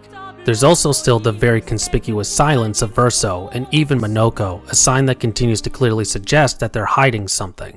This is continued as we cut to them riding Esquier back to Lumiere, with Ciel quick to notice Minoko's silence, while Verso and Mayel appear very deep in thought. There's still many lingering questions that remain unanswered, not least among them being everything that Renoir and the paintress said before taking them down. Why did the paintress call Mayel Alicia? What's the curator's connection to the paintress? Who are the Desandras? How does Verso, who is very and oddly familiar with the paintress, connect to all of it? It's these sorts of questions and more that continue to linger when we arrive at Lumiere to much celebration and fanfare, the whole city coming out to greet their newly returned heroes. Even with this celebratory mood and excitement at a new beginning, there's a melancholia attached to it, not least when Mayel meets with Gustav's former students, Sister Emma and Toe, and she gives them the bad news, along with returning his journal. Which reminds me, I haven't even mentioned the journal up until now. At the festival prior to setting off, Gustav will be handed a journal by some of his pupils, with which he can record the expedition's journey across the continent, with there being an option at camp for Gustav to take a moment and do just that. After he dies, Verso will recover the journal along with his arm and give it to Mayel, who takes up the duty of recording in it, which culminates in her giving it to Gustav's students upon our return. Beyond that, there's nothing else to really say about the journal. We never actually see its contents besides small descriptors of what Gustav and Mayel write in it each time we're prompted to, which lends to something that appears acutely missing in the game. Given the wide variety of Nevrons we face, each with specific strengths and weaknesses, Jesus, that was so difficult, it can be difficult to keep track of them all, and you may find yourself unprepared if you run into a particular Nevron that's resistant to whatever given element is assigned to your selected weapons. Having a bestiary, similar to what can be found in The Witcher 3 for example, would have done well to alleviate this, with Gustav's journal perfectly set up to fill this role. Having access to the journal could have also been a chance to dive into Gustav and Mael's minds as we progress through the main story and they progressively pen their thoughts, similar to how Arthur Morgan's journal in Red Dead 2 is presented. Alas, we get neither of those things, and the journal is almost entirely inconsequential to the main narrative, save for the plant and payoff we get with Gustav's former students and his sister. And while this moment in Lumiere is indeed very touching, it could have had considerably more weight ascribed to it if the journal had been utilized in the above mentioned ways. While celebrations are ongoing, Verso will slink away to the end of the pier and begin to read the letter the white-haired girl gave him. As we listen, we learn that the letter is also directed at Mael. To that end, allow me to just let it play. Brother, I tire of the conflicts and deceptions that plague our family and theirs. So, I entrust you with this letter. Whether you give it to her is up to you. I'm at peace with what's to come. When the time comes, I hope you will be too. Mael, it's a strange feeling watching you with my brother, laughing and smiling, without the scars or the memories that afflict me. Alicia, as she was meant to be, not this painted version that I am.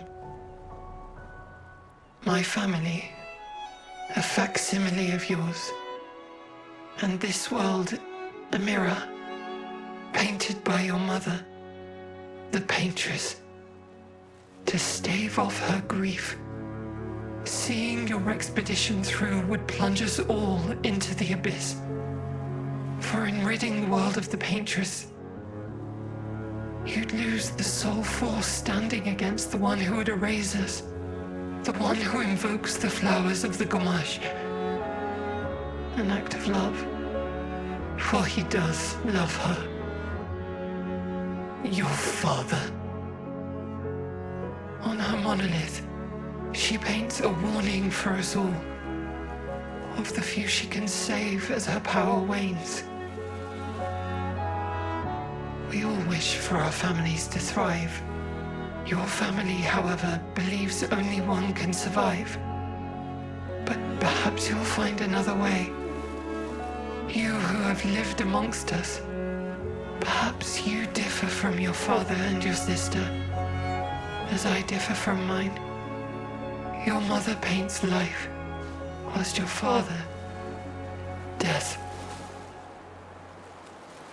What will you paint? It's then, as the letter ends, a shockwave erupts from the monolith and sweeps over the world, and everyone is gommaged. In only a few minutes, everyone is erased, including Mael, who can only look on helplessly as everyone fades into nothingness until she finally succumbs, bringing Act 2 to a close.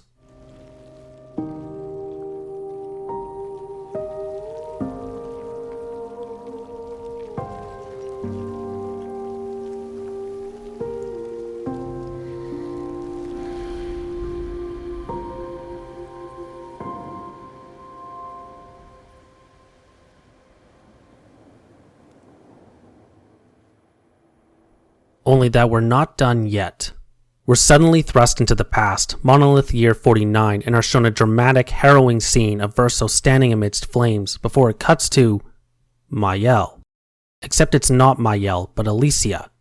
In our world. The real world. And so, ladies and gentlemen, we have finally reached the penultimate moment, where everything about the world and its great mysteries are finally laid bare and the truth is revealed. It's been a long time coming, and if you've made it this far into the video, I thank you so much for your patience, because Lord knows it has taken a lot not to just spill the beans, because, as I mentioned earlier, this story is best experienced and explored on its own terms, and what we learn here as Act 2 ends is well worth the wait. With that said, this next section is going to involve a gargantuan amount of lore dumping, so if you've already played the game and want to skip ahead to the next part, I'll leave a timestamp in the video for you. If you haven't, sit back and enjoy and maybe take some notes, because while fascinating, it can be pretty messy and convoluted, which isn't criticism. I think it's intentionally presented this way to accentuate the messiness that has directly caused much of the game's events. Which includes where to even begin, because even as I wrote this script, I struggled mightily on deciding where to even start with unpacking this game's deceptively deep lore. This will be by far the most complex part of this video, so wish me luck. The central conflict of Clair Obscur is really two conflicts happening simultaneously. The conflict between Lumiere and the Paintress, which we've seen, and the conflict happening within the Descendre family. Making up the Descendres are Renoir, the real Renoir, his wife Aline, and their children, Clea, Verso, and Alicia. All of them are part of a faction of magic users called the Painters, who can create whole worlds inside of magical canvases. It was Aline who taught Renoir and her children how to paint, and using this talent, Verso created the canvas in which the game's main events take place, Lumiere, the continent, etc., as well as its denizens, the humans, the Gestrels, the Grandis, and Esquier, all of which were drawn from the family's real-world lives in late 19th, early 20th century Paris. Case in point, Monoko and Noko are based off of Verso's two dogs of the same names, who we can find sleeping peacefully by the fireplace when we come down from Alicia's room, while Esquier appears to be based off of a stuffed doll of Alicia's. The name of the city of Lumiere is also a reference to the real-world city of Paris, Lumiere coming from perhaps Paris's most common epithet, La Ville Lumière, the City of Lights. By all accounts, the Descendres were once one big happy family, until Verso died. While exact specifics beyond the cause of his death are a bit murky, what we do know is that his death was caused by another group of magic users called the Writers, who themselves are enemies and actively at war with the Painters.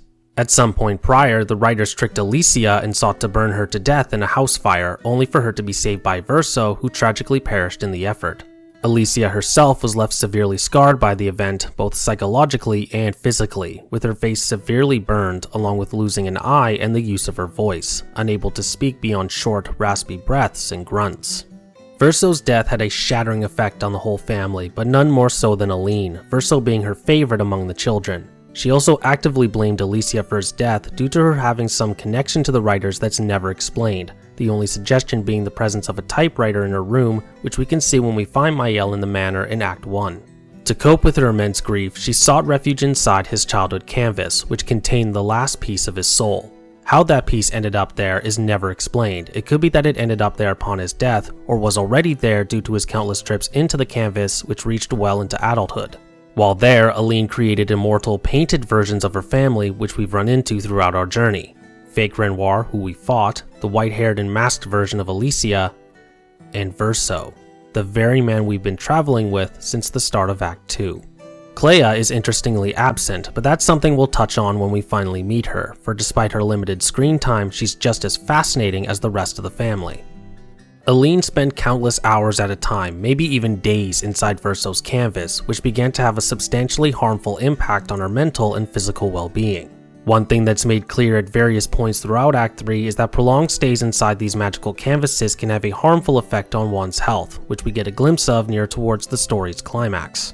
Why that is never fully explained, though I suspect it has a lot to do with the fact that time flows differently between the real world and those in the magical canvases. 1 minute in the real world might be a day or week in the canvas, though this is just an example, we don't ever get a true sense of how time scales between them. This could potentially have a distorting effect on a painter's perception of reality, which, when coupled with the inherent risk all painters face of getting lost in their creations, given their sharp realism, would undoubtedly have a harmful effect on their psyche, which would then deteriorate to physical harm, which is only then accentuated if they continue to push the boundaries of their creative abilities and, like Icarus in the tale of Greek mythology, fly too close to the sun. Something similar is hinted as having happened to Renoir years earlier, where he got lost in one of his creations, only to be saved by Aline, who taught him exactly that. Never get too close to the sun. Now the roles have been reversed, Aline letting herself sink into Verso's canvas as a means to escape the immeasurable grief she suffered since Verso's death, with no one able to coax her out and face reality.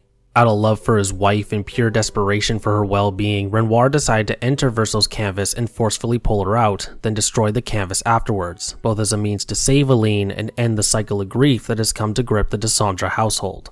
His entry is what caused the fracture, though his plan immediately went awry, however, as Aline, despite her state, is still a vastly more powerful painter, and thus the real Renoir became trapped at the bottom of the monolith as the curator.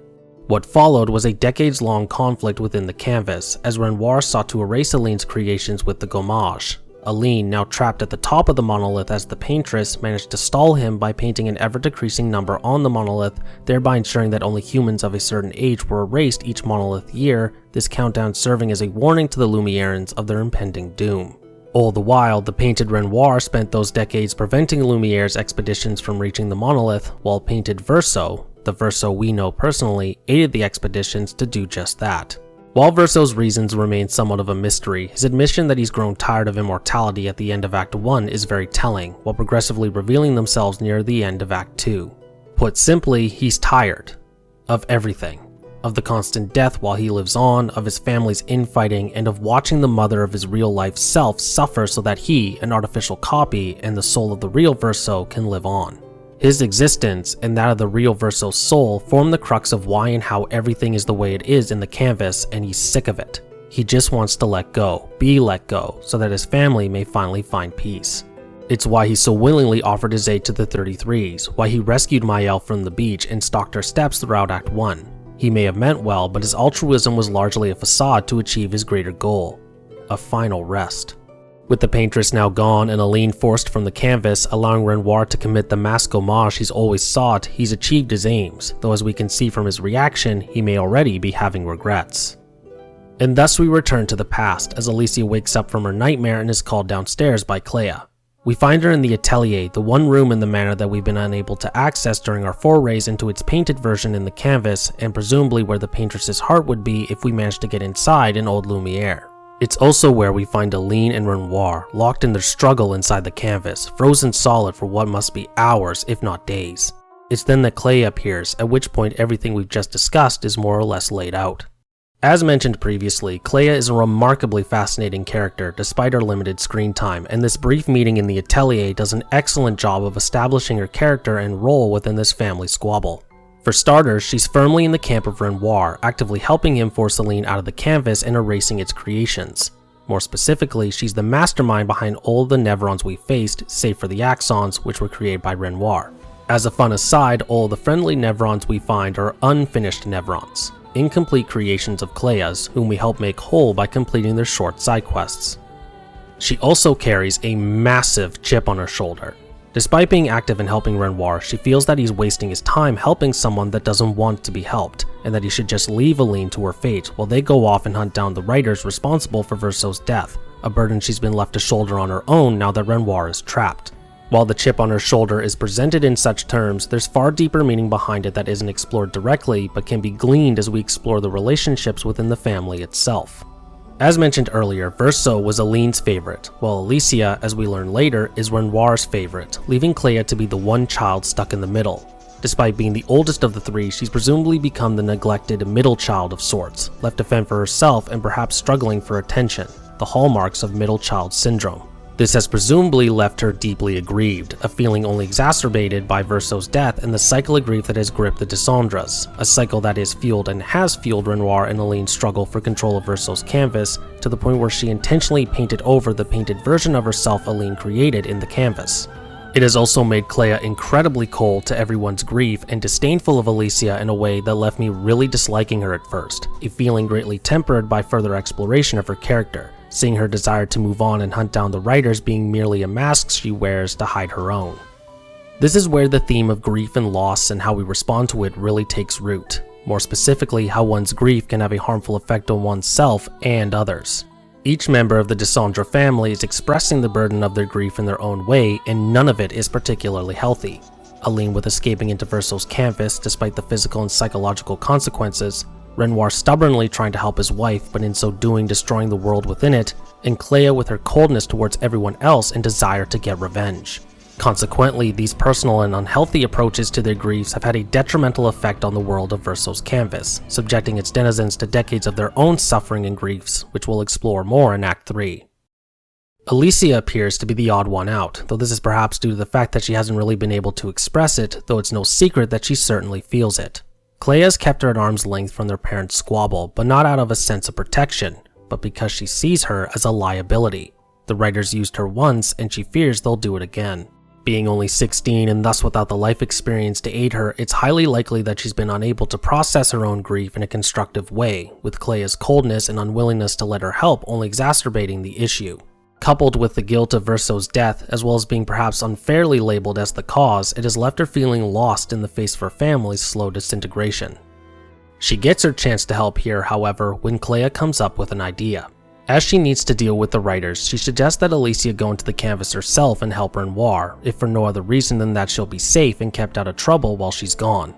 They even go the extra step of moving the canvas into the basement, hidden from Aline so that she can't re-enter it once she's been given the boot, though Clair dismissively believes she'll still find it regardless, though she still finds the time to give Alicia her flowers, albeit in a backhanded fashion.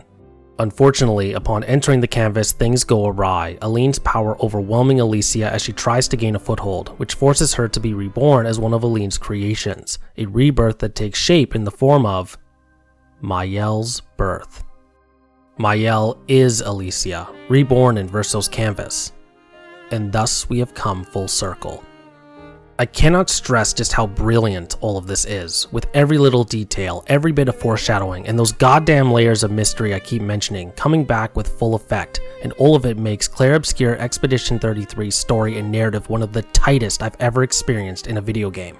It's a quality that may not be apparent on your first playthrough, given how long it takes for us to get there, which is why I strongly recommend you play the game a second time right after your first, so that you can better appreciate all the little details and their little hidden meanings and experience the sudden jolts of realization that come with them, if you didn't have them already on your first run. Most stories wouldn't even think of attempting to connect and weave so many threads of ambiguity into a single narrative, so that Sandfall was willing to try and succeeded is a testament to their brilliance. What I also find fascinating is how the writers, or writer as there appears to only be one, Jennifer Svedberg-Yen, approach the concept of grief.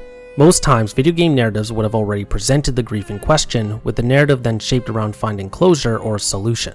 Clair Obscur is instead more focused on exploring the cycle of grief, how it can and could manifest, often with unintended and sometimes disastrous consequences, with the mission to find closure only being explored in the game's final act, and that, as we'll see when we get to the game's ending, may still be up in the air, and ties directly to another of the game's major themes, which we'll discuss when we get there.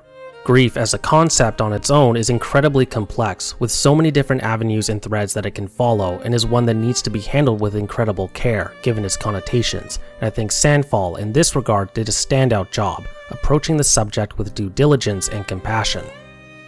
And so, with Alicia's entry into the canvas and subsequent rebirth as Mael, we've come to the end of Act 2. If you thought Act 2 was bombastic, just you wait, because Act 3 will raise the stakes even more as we return to the canvas in the wake of Renoir's final gommage, and bring this incredible saga to a close.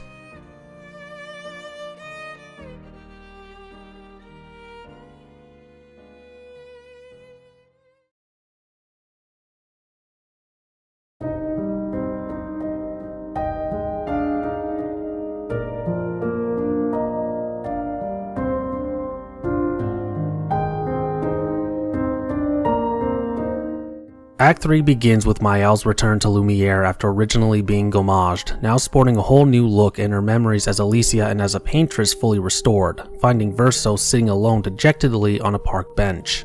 In their conversation, we already see the seeds of conflict for the act be sown. Mael makes clear right from the jump she wants to restore Verso's canvas, while Painted Verso wishes to see it destroyed, so that Aline may finally come to terms with the real Verso's death and the Dissandras can move on. Both of them are also very regretful. Verso for withholding the truth of her existence from Mael, and Mael for how her actions led to the real Verso's death, thereby leading to Painted Verso's creation, but even this collective regret feeds into the conflict beginning to brew.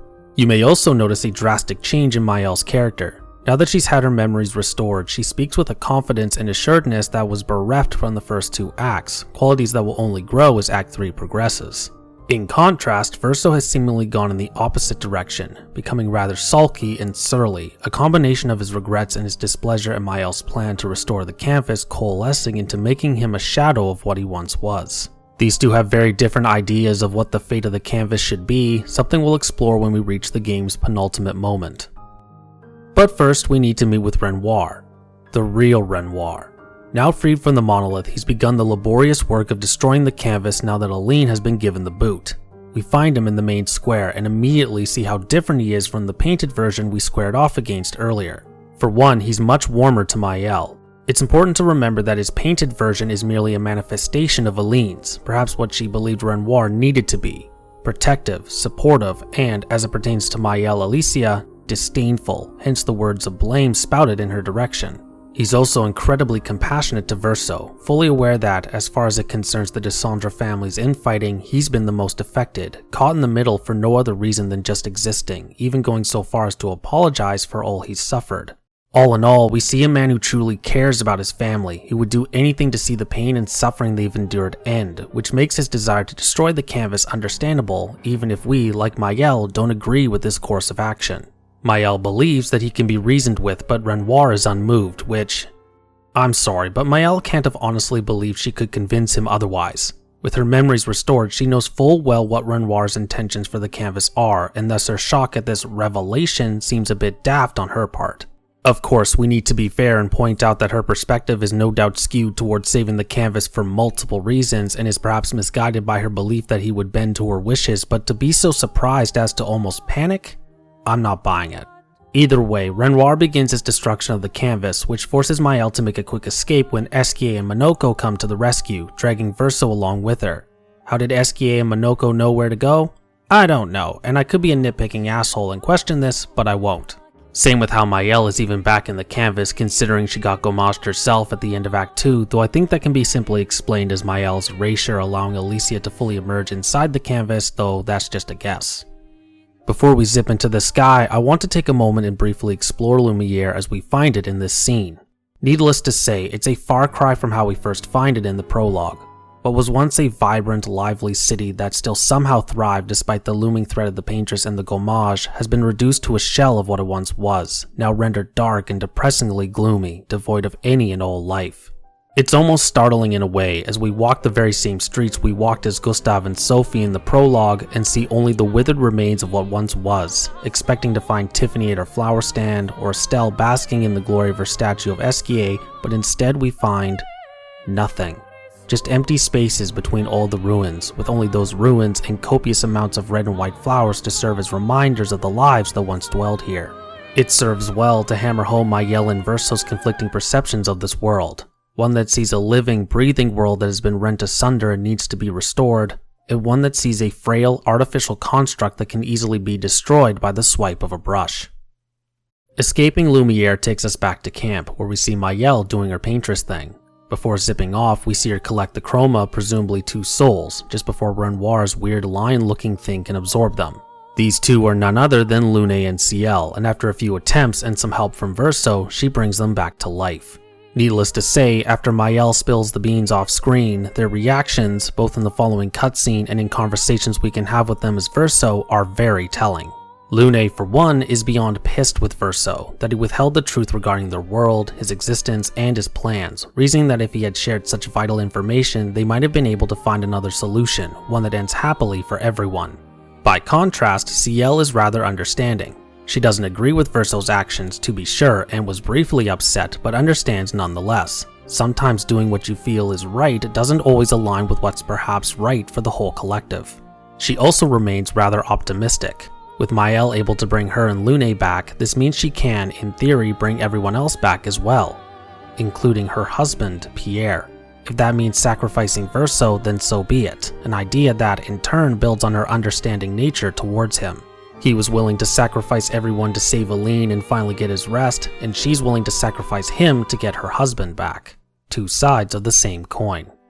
As for the others, Monoko has an I told you so moment and will later suggest that he'd rather the canvas be saved, but will gladly accept its destruction if it grants Verso peace.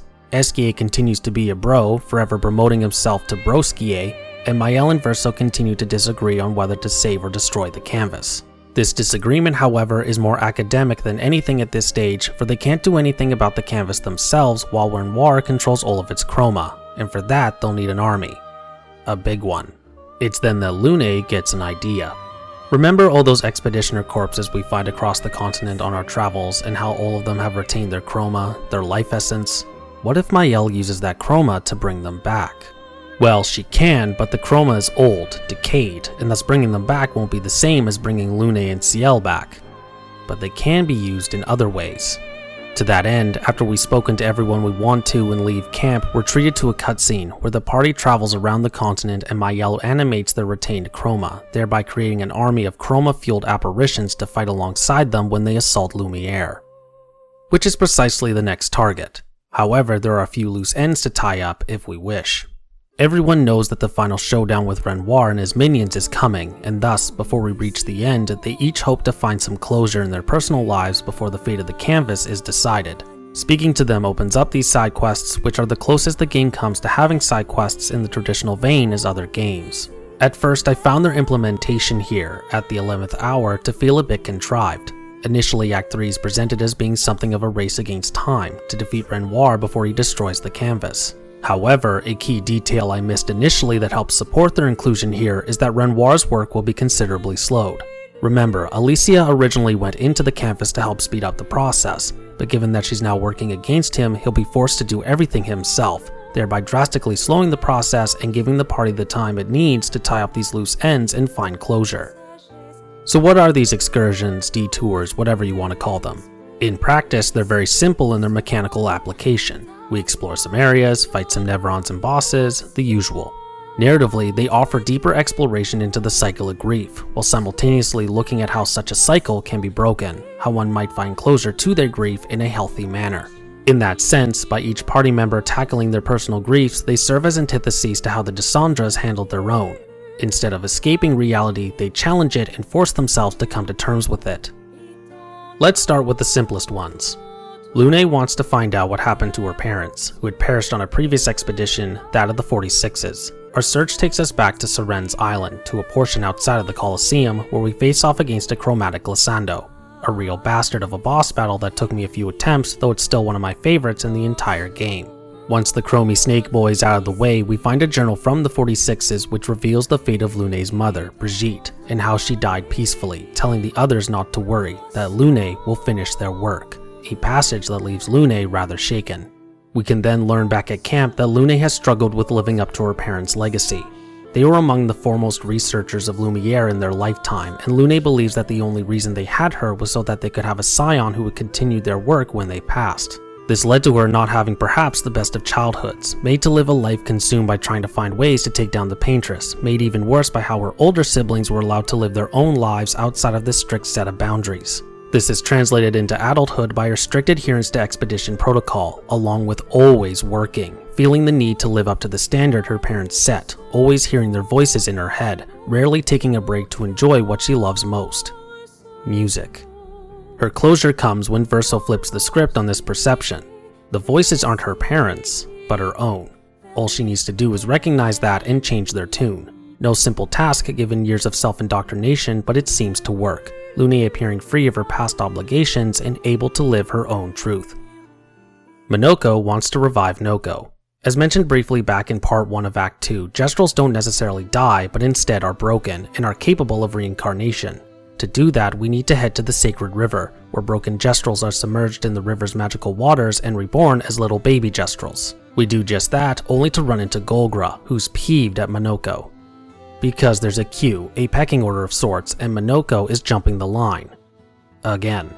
Yes, this isn't the first time he's jumped to the front of the line to reincarnate Noko. Nevertheless, Golgra grants us the right to duel her for the right to jump to the front, which we do. Once that's settled, we dip Noko into the waters and he's reborn. But there's a catch. By reincarnating, Gestrels are quite literally reborn. All memories of their past life are erased. The Noko we know, the dashing Gestrel merchant with the goal of becoming the greatest merchant of all, is no more. Hell, he barely remembers Minoko upon his rebirth, which Minoko doesn't take well. Regardless, when we speak with him back at camp afterwards, he's happy to have done it. Noko was the one who found him after the fracture, raising him, teaching him, and protecting him. As Minoko sees it, he's just returning the favor, Q be damned. He challenged the grief he experienced from Noko's death back in Old Lumiere, and while the end result may not be to his liking, he's come to accept it, thus not allowing his grief to linger and ultimately consume him. Esquier's quest is a strange one, for the big guy isn't actually suffering from any grief of his own, he's just that much of a happy-go-lucky fella. Instead, he wants to reclaim another of his rocks, called Yuri, which is in the possession of Francois. The catch is that he doesn't want to fight him, so he suggests that they trade him for it. with another rock. But not just any rock. It'll be a rock made to look like him, with a miniature version of Clair on top, it being inferred that the two used to be close until Clair outgrew playing in the canvas. So we make said rock and offer it to Francois for Yuri, which he unsurprisingly rejects, and we fight him anyways. Once beaten, he gives us Yuri, but asks that we leave our gift for him behind. As we leave, he can be heard crying in his cave, to which Verso makes this remark. He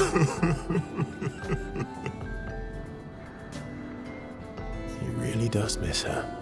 By all accounts, Francois' angstiness is a result of him missing Clair, which he had kept bottled up for God knows how long, which has made him more than a little violent. While a minor example, helping Francois shows that sometimes all it takes is a small gesture of compassion for someone to finally let go, which says to me that Esquier had planned this little excursion from the start, with the desire to get Yuri back merely a convenient yet handy excuse, further cementing him as Broskier. Ciel's is less of a quest and more of an elaborate camp interaction that culminates with her revealing the truth of her dark past. It all stems from her fear of water, which Verso helps her overcome by teaching her to swim in a nearby lake, the end goal being an island at its center. Achieving this goal, which can potentially end with more cheeky alone time if you pursued her friends with benefits romance, and after some time passes, usually in the form of completing another quest, she'll finally open up to Verso about her husband's passing and why she hated and feared the water. Years earlier, Pierre died in an accident during an expedition to one of the outer islands that surround Lumiere, his body lost to the waves and left unrecovered. While she was prepared for his gamage, she wasn't prepared for that, and thus fell into a deep depression. A depression that culminated with her attempting suicide by swimming as far away from Lumiere as she could until she drowned. Instead of drowning, however, she woke up in Lumiere with no memory of what happened and who saved her. However, that wasn't the end of her torment. Remember back when we faced Seren and everyone had ghostly apparitions appear before them and Ciel saw Pierre holding a child? Well, it turns out that, unbeknownst to her at the time, she was pregnant. And in the process of her suicide attempt, she lost the baby. Which is the exact moment where I felt my heart rip in two. Ciel's story is a tragic tale of love and loss, and how such loss, and the grief that comes with it, can take you down a dark road if left unchecked, to the point where I just want to give the poor woman the biggest hug ever. It's the least she deserves. It also acts as a sort of mirror to the greater conflict happening within the Descendre family. Verso's death led to Aline causing harm to herself, and, along with Renoir, to others. In a roundabout way, Ciel's story is much the same. The loss of Pierre led to her attempted suicide, which in turn led to the death of her unborn baby girl, a baby girl who would have been 6 by now had she survived. Simultaneously, it's also a story of triumph over grief in a way. While she still carries the deep psychological and physical scars of what happened, she emerged from it considerably more resilient, allowing her optimism to shine through, perhaps so that no one ever feels the way she did. Of course, there's the counter-argument that this optimism is just a mask to hide her true feelings that have come to the fore now that there's a chance Pierre can be resurrected, an argument strengthened by what happens at the end of our showdown with Visage. Even still, I think there's a positive spin that can be put on it.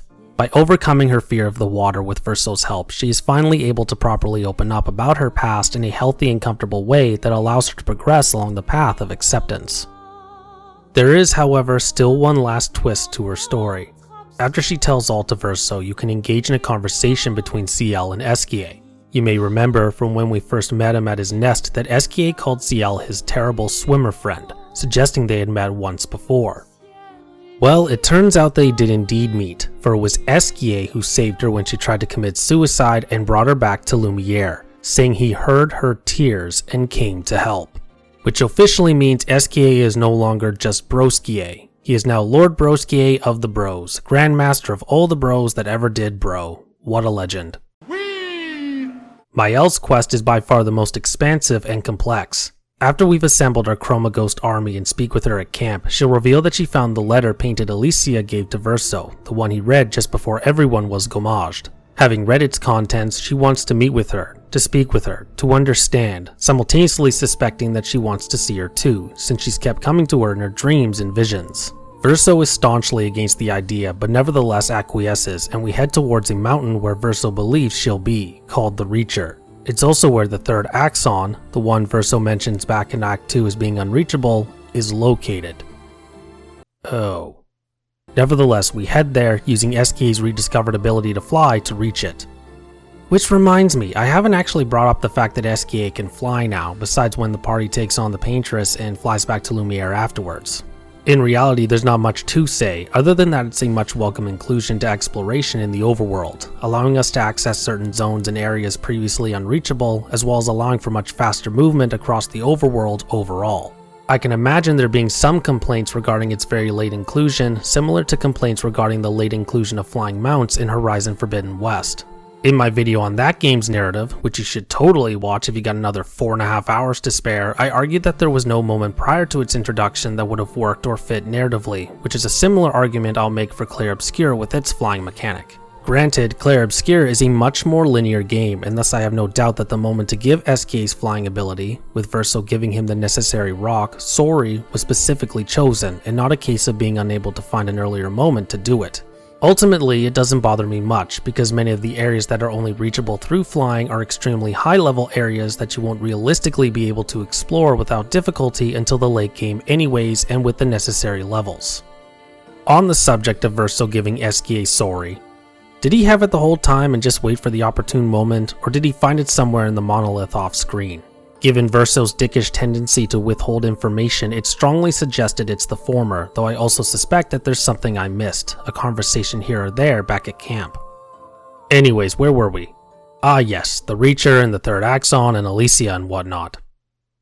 Arriving at the Reacher, we get an early glimpse at the mysterious Third Axon, the eponymous Reacher, and boy oh boy is that a big lass. One thing that should be said here and now is that the Axons themselves are not creations of Aline or Clea, but of Renoir, created sometime just after the fracture, each representing a member of the Descendre family. Visage represented Verso, he who guards truth with lies, while Seren represented Aline, she who plays with wonder. There's another Axon long dead that we can see in Old Lumiere called the Hauler, which represented Clea. Each of the Axons is a parable, for as Maël puts it, Renoir doesn't just paint for the sake of painting. Everything has to have multiple layers of meaning and purpose, which is evident by their given titles. Visage is Verso, hiding his true self and true intentions behind his many lies and misdirections in the name of protecting himself and others from the harsh truth. Seren as Aline, a woman capable of amazing creation and dazzling in appearance, to the point of being almost intoxicating, perhaps the same traits that made Renoir fall so deeply in love with her.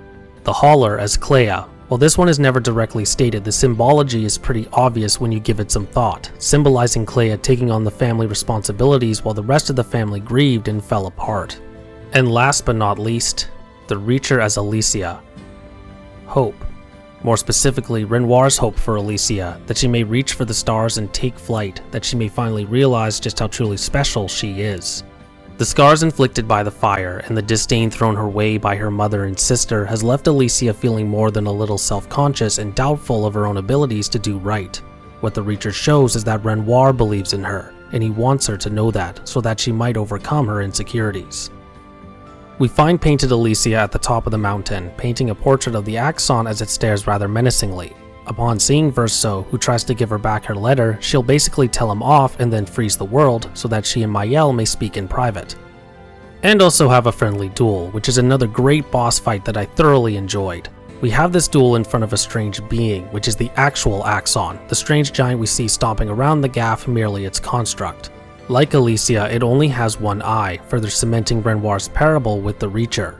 Even with only one eye, Maël Alicia is capable of so much. She only just needs to see it.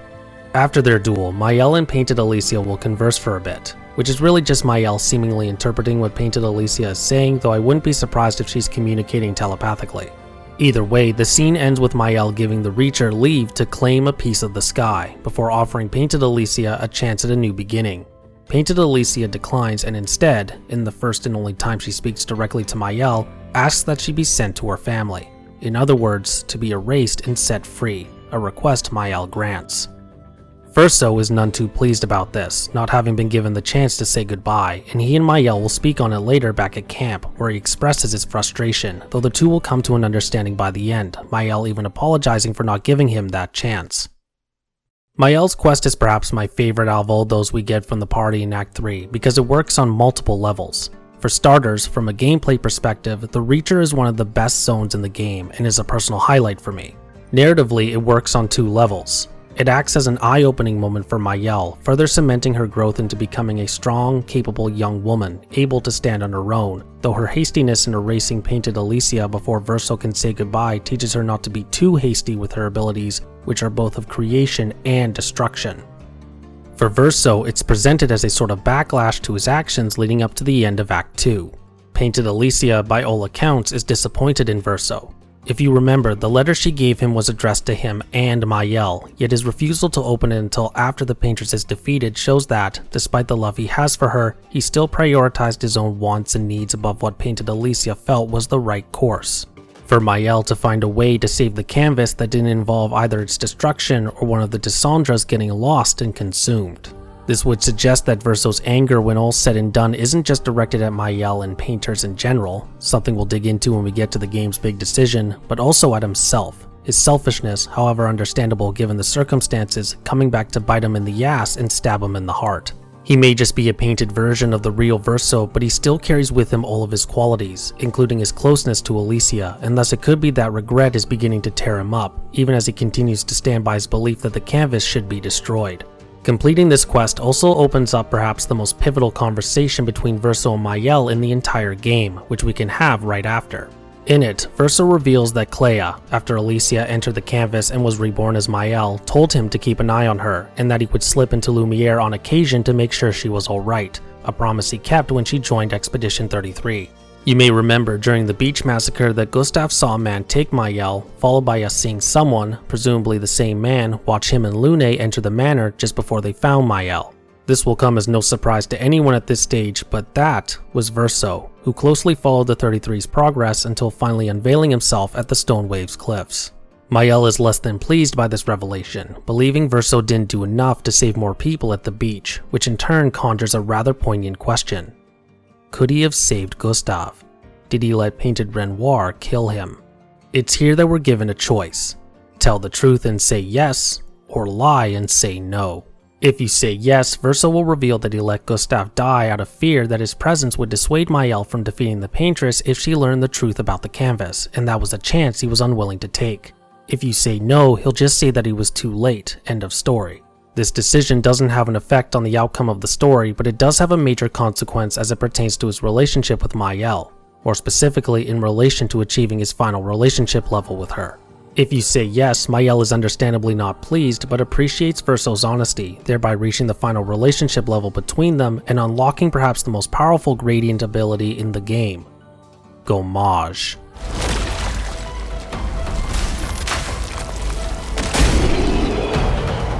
This ability was hinted at when Mayel gommaged Painted Renoir with the aid of the Curator/Real Renoir. With her memories as a paintress now restored and the final relationship level achieved, she can use this ability in battle.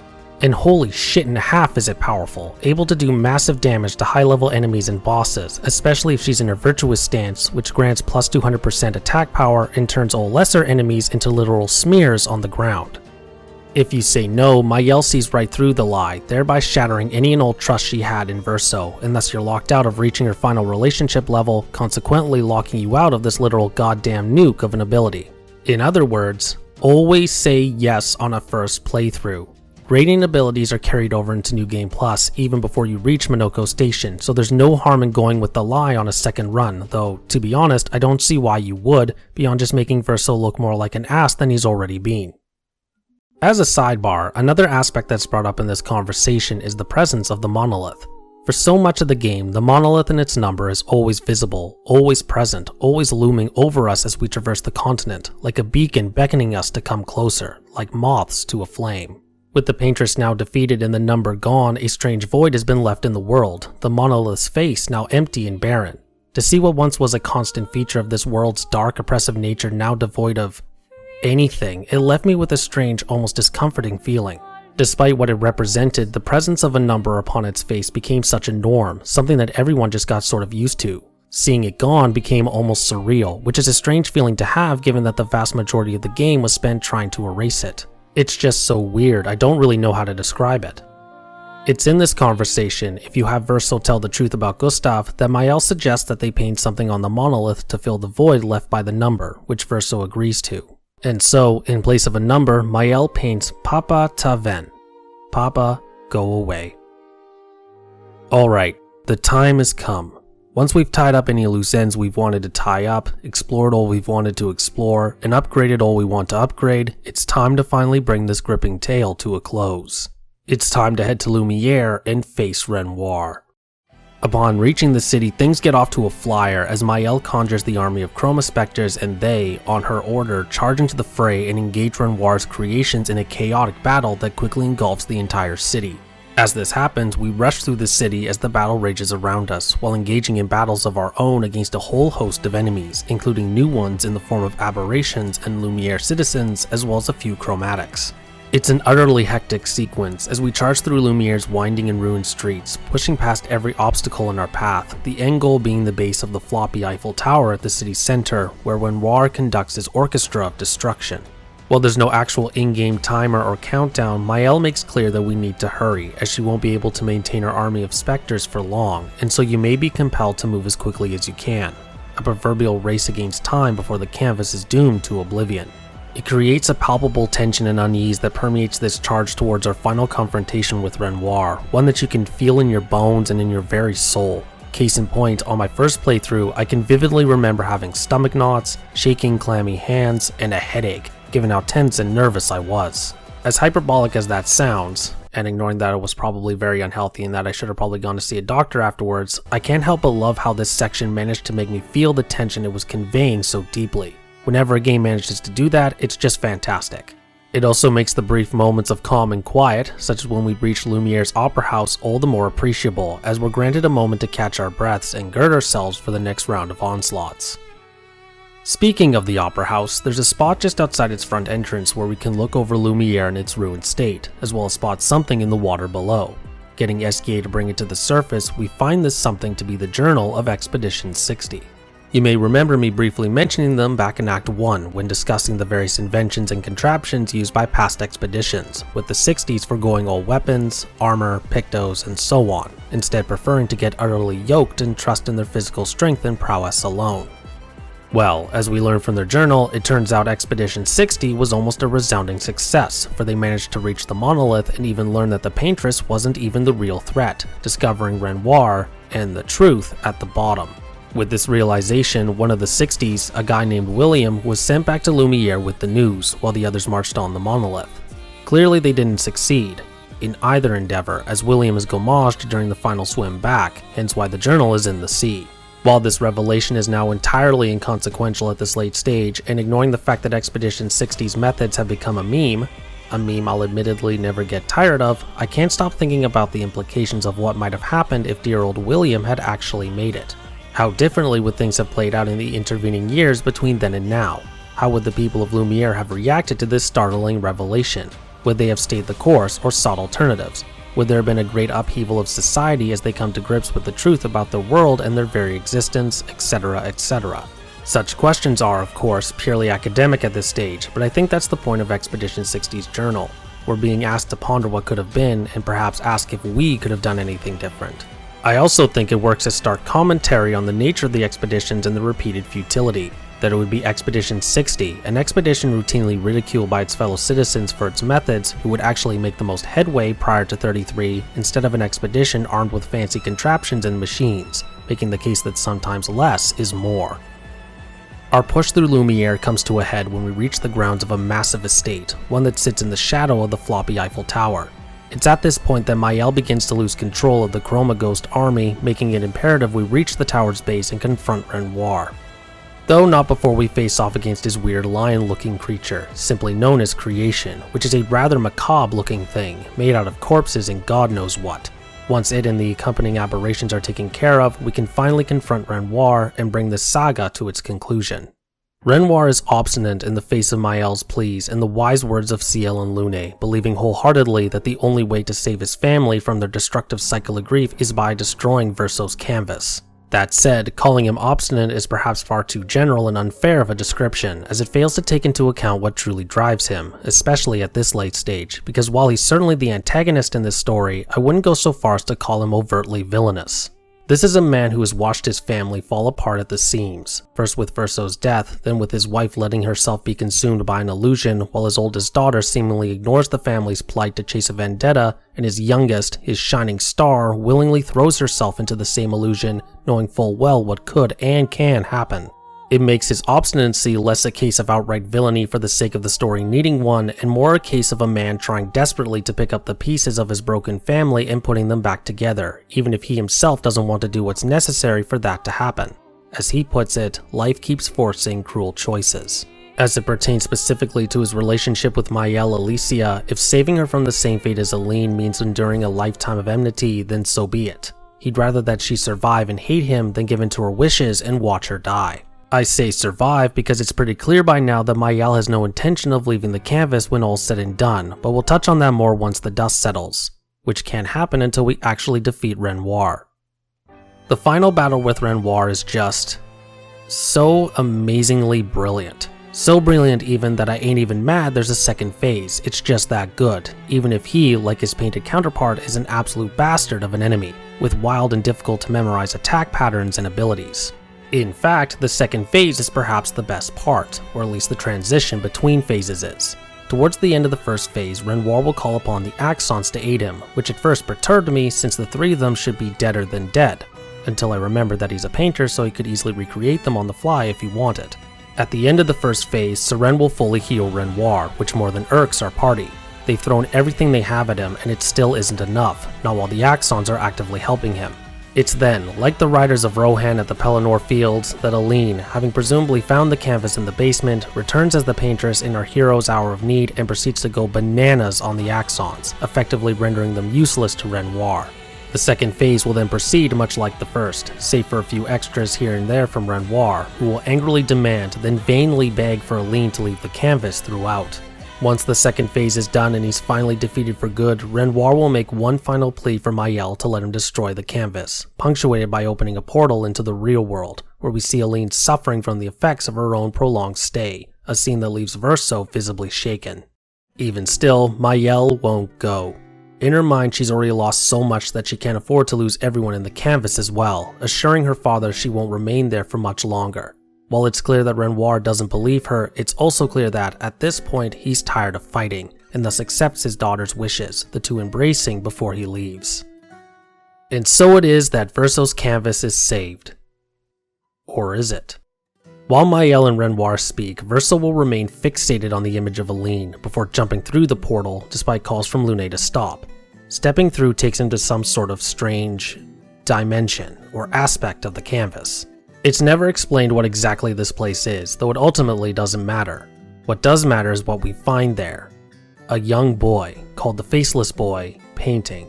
You'll have, in fact, come across him and others like him at multiple stages throughout your journey across the continent, each of these humanoid beings being aspects of the Descendre family, where speaking to them reveals rather cryptic messages, these messages being bits of foreshadowing that, like so much in this game, will come back once the truth of the world is revealed. I had planned to write a whole section about them, but couldn't find a neat and tidy place to fit it in, since much of what they say is, again, very cryptic. It wouldn't make sense without all the added context we went over at the end of Act 2. In truth, their presence doesn't really add much beyond adding depth and mystery to the narrative, and thus while they certainly do a good job in their implementation, are largely inconsequential in the long run. With exception to the Faceless Boy, who we find here again at the very end, painting on a strange canvas of his own. That's because the Faceless Boy isn't just an aspect of Verso, but the last piece of Verso's soul, kept alive by his constant painting in this strange realm of existence. It's for this reason that Verso jumped through the portal.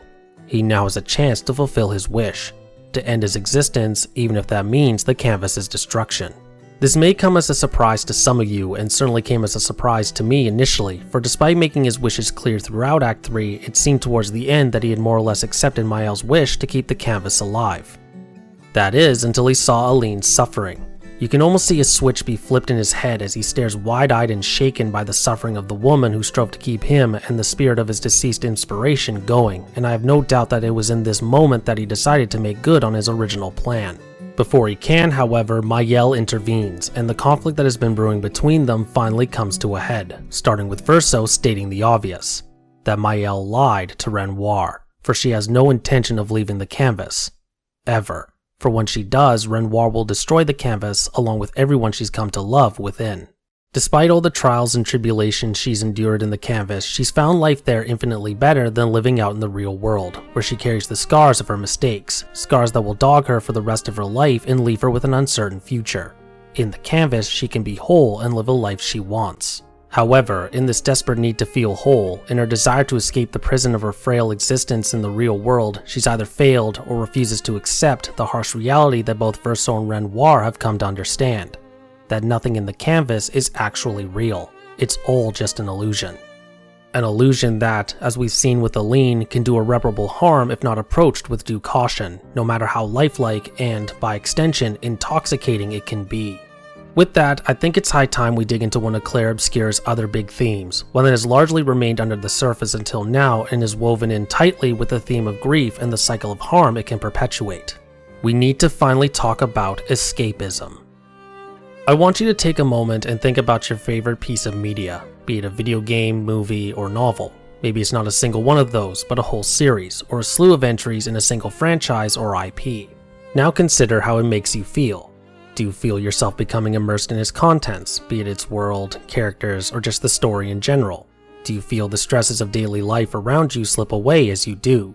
Do you feel yourself escaping from the real world as you get lost in whatever it is you're engaging with? That, in a word, is my flawed description of escapism. To use a more technically and medically sound definition, the American Psychology Association defines escapism as the tendency to escape from the real world to the safety and comfort of a fantasy world.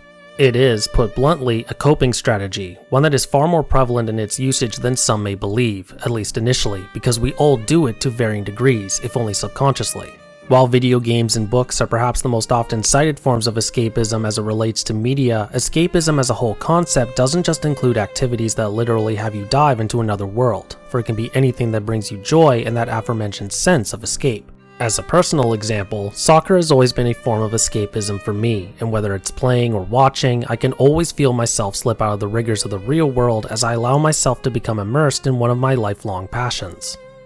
Unless it's supporting Manchester United for the last couple of seasons, in which case I've only subjected myself to almost endless suffering due to a decision I made at 6 years old and being utterly loyal to it. By God, this team is going to be the fucking death of me, I swear. Life is pain!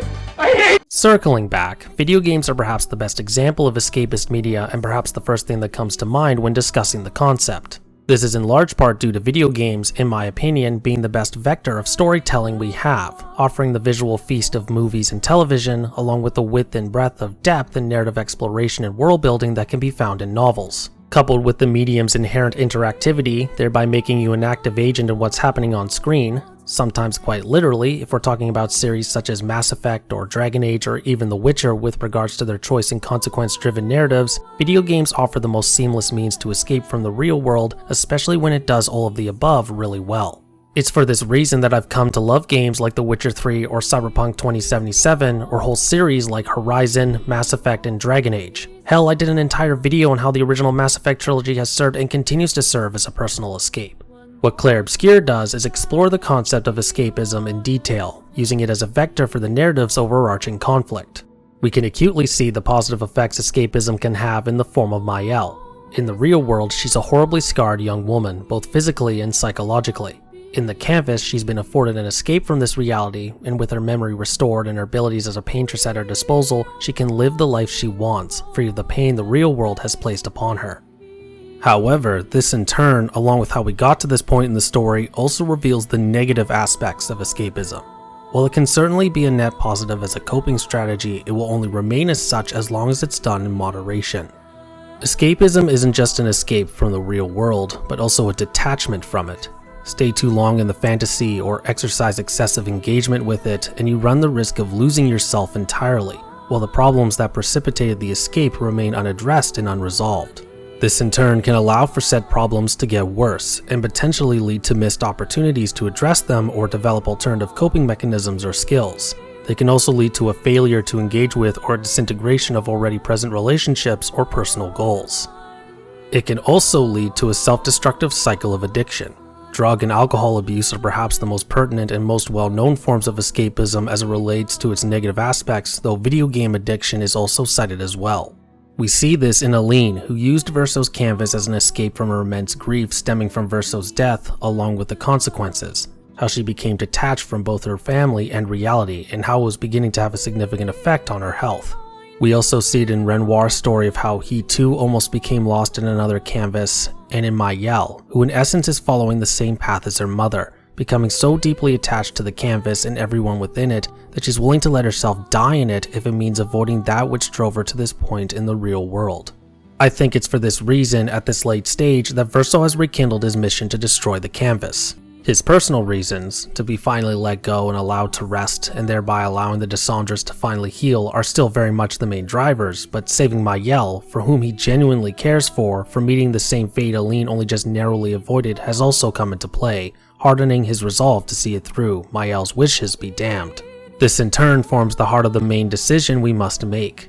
Who do we side with in the final confrontation that will decide the fate of the canvas? Verso or Mayel? Even still, this decision warrants its own deeper exploration, because even if we take the escapism element out of the equation, there's still a lot to consider on both sides. Mayel's side perhaps bears the greatest weight and is perhaps the side you'll most likely take on a first playthrough. Like Mayel, will have become attached to the canvas, more specifically to those who call it home: Ciel, Lune, Esquier, and Monoko. We can even throw Gustav and even Sophie into the equation, especially when you remember that Mayel has the chance to bring them back if she saves the canvas. Hell, she can even bring Pierre back, and seeing or just knowing that Ciel will be genuinely happy again may be enough of a pull for you. Yes, I have a soft spot for Ciel, leave me alone. It doesn't matter that the canvas is technically fake, a fantastical playground concocted from the mind and brush of the real Verso. In the many hours we've spent in this world, we've come to know them, their fears, their doubts, their griefs. We've seen them at their lowest and highest, seen them laugh, cry, angry and happy, show love and be in love. For all intents and purposes, they're just as real as those in the real world. Why should they be rendered into nothing and cast into the abyss because one man doesn't want to keep on living?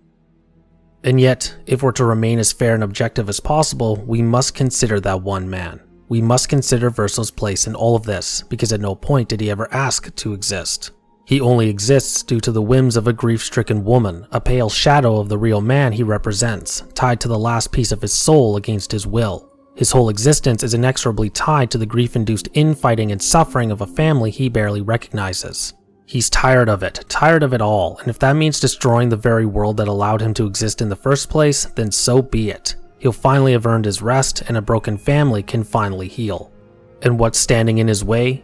A grief-stricken young woman who would presume to play God, just like those who used their godlike powers before to wage their familial civil war, even if it kills her. By what right does she have to use her godlike power to keep him alive against his will? This world has suffered enough at the hands of their machinations, well-intentioned or otherwise. It's high time someone brute force an end to it, so that all may finally find rest in eternal peace. And so we must make a decision. Verso or Mayel. Destroy the canvas or keep it alive. This decision will, as you might expect, determine who we fight as in the subsequent duel for the fate of the canvas, a duel that is perhaps drenched in more emotion than our previous fight with Renoir. Once the fight is done, we're treated to two very different cutscenes, depending on our choice.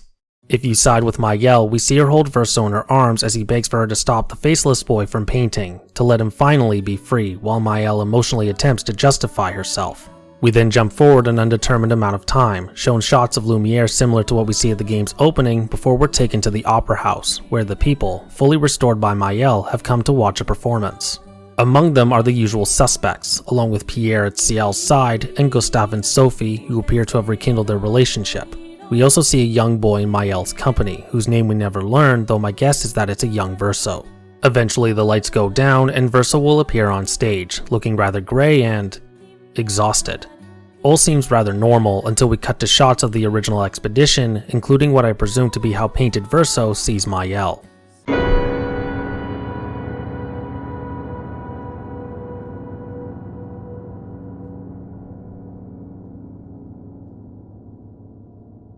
Verso will gather his thoughts and then begin to play, followed by the end credits.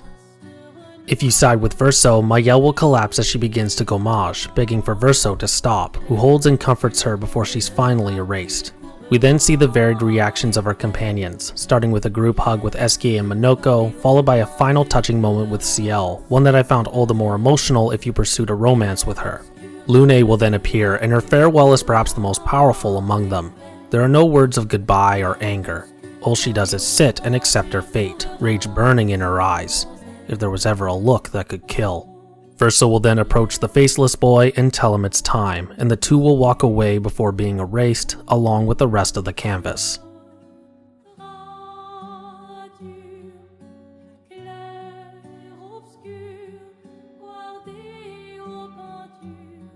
We then return to the real world, where we see the Descendres gather outside the grave of the real Verso.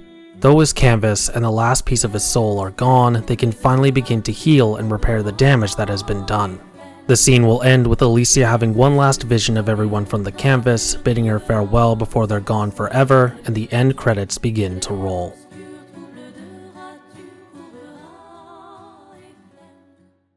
Wow. Just wow.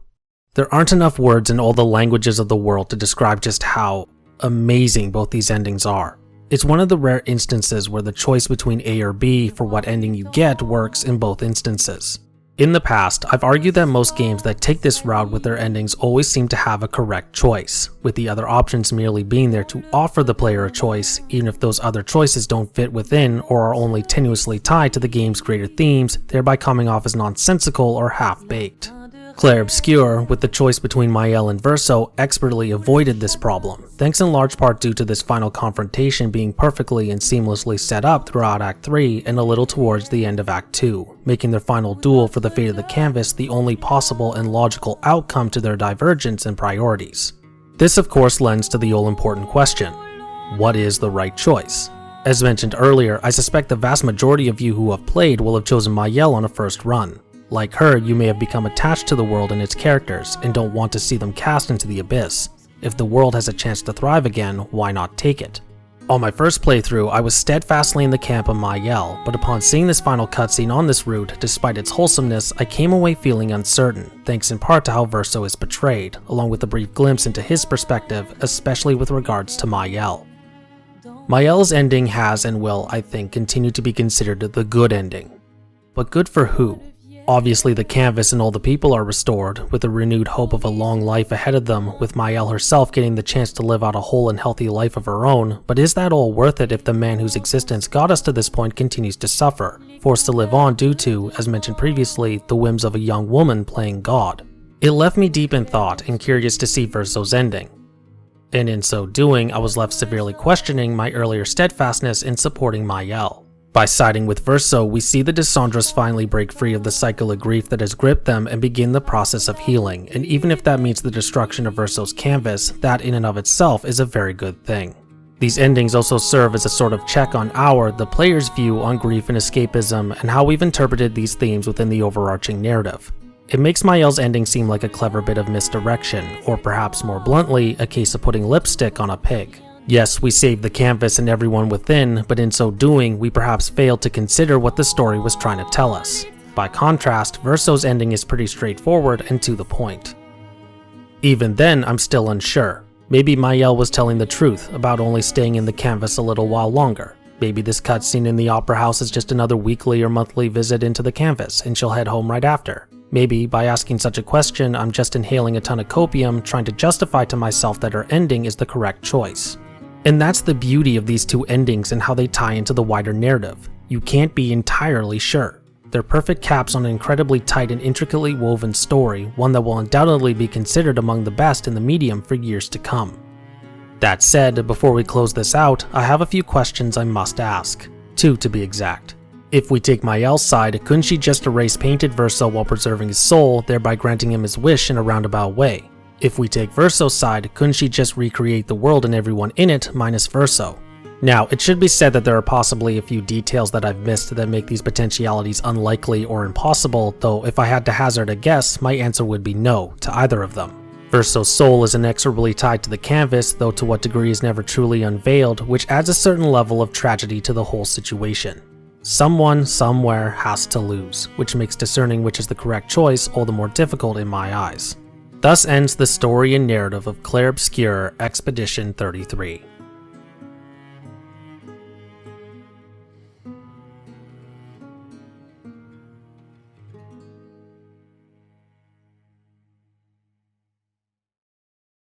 Before we go, I want to take a moment and indulge a little, which may not be the wisest course of action on my part, given that this video has already gone way over initial estimates in terms of length, but oh well, in for a penny and all that.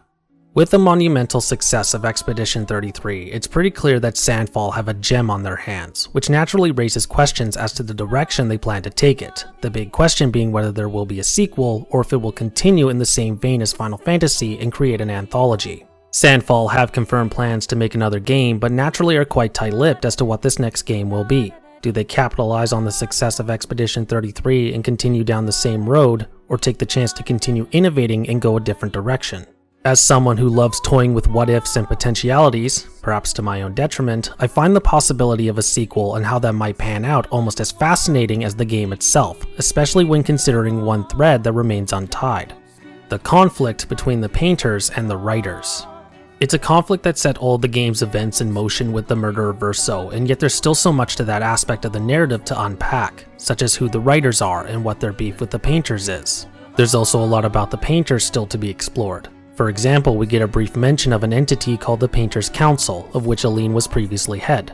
There's also the purpose of painters that I think is left intentionally ambiguous and worthy of further exploration. What this suggests to me is that, assuming that one is on the way, any sequel will be squarely focused on Clair. As discussed in Act 2, she's perhaps one of the most fascinating characters in the game, and yet there's still so much about her that we don't know, with much of what is known left to interpretation, giving Sandfall the chance to dive deeper into her character without overly relying on the events of Expedition 33 to carry it. Of course, this is all speculation, and chances are we won't hear anything regarding Sandfall's next game for quite some time, though what I think is definitely certain is that, whichever direction they take, it'll certainly be in good hands.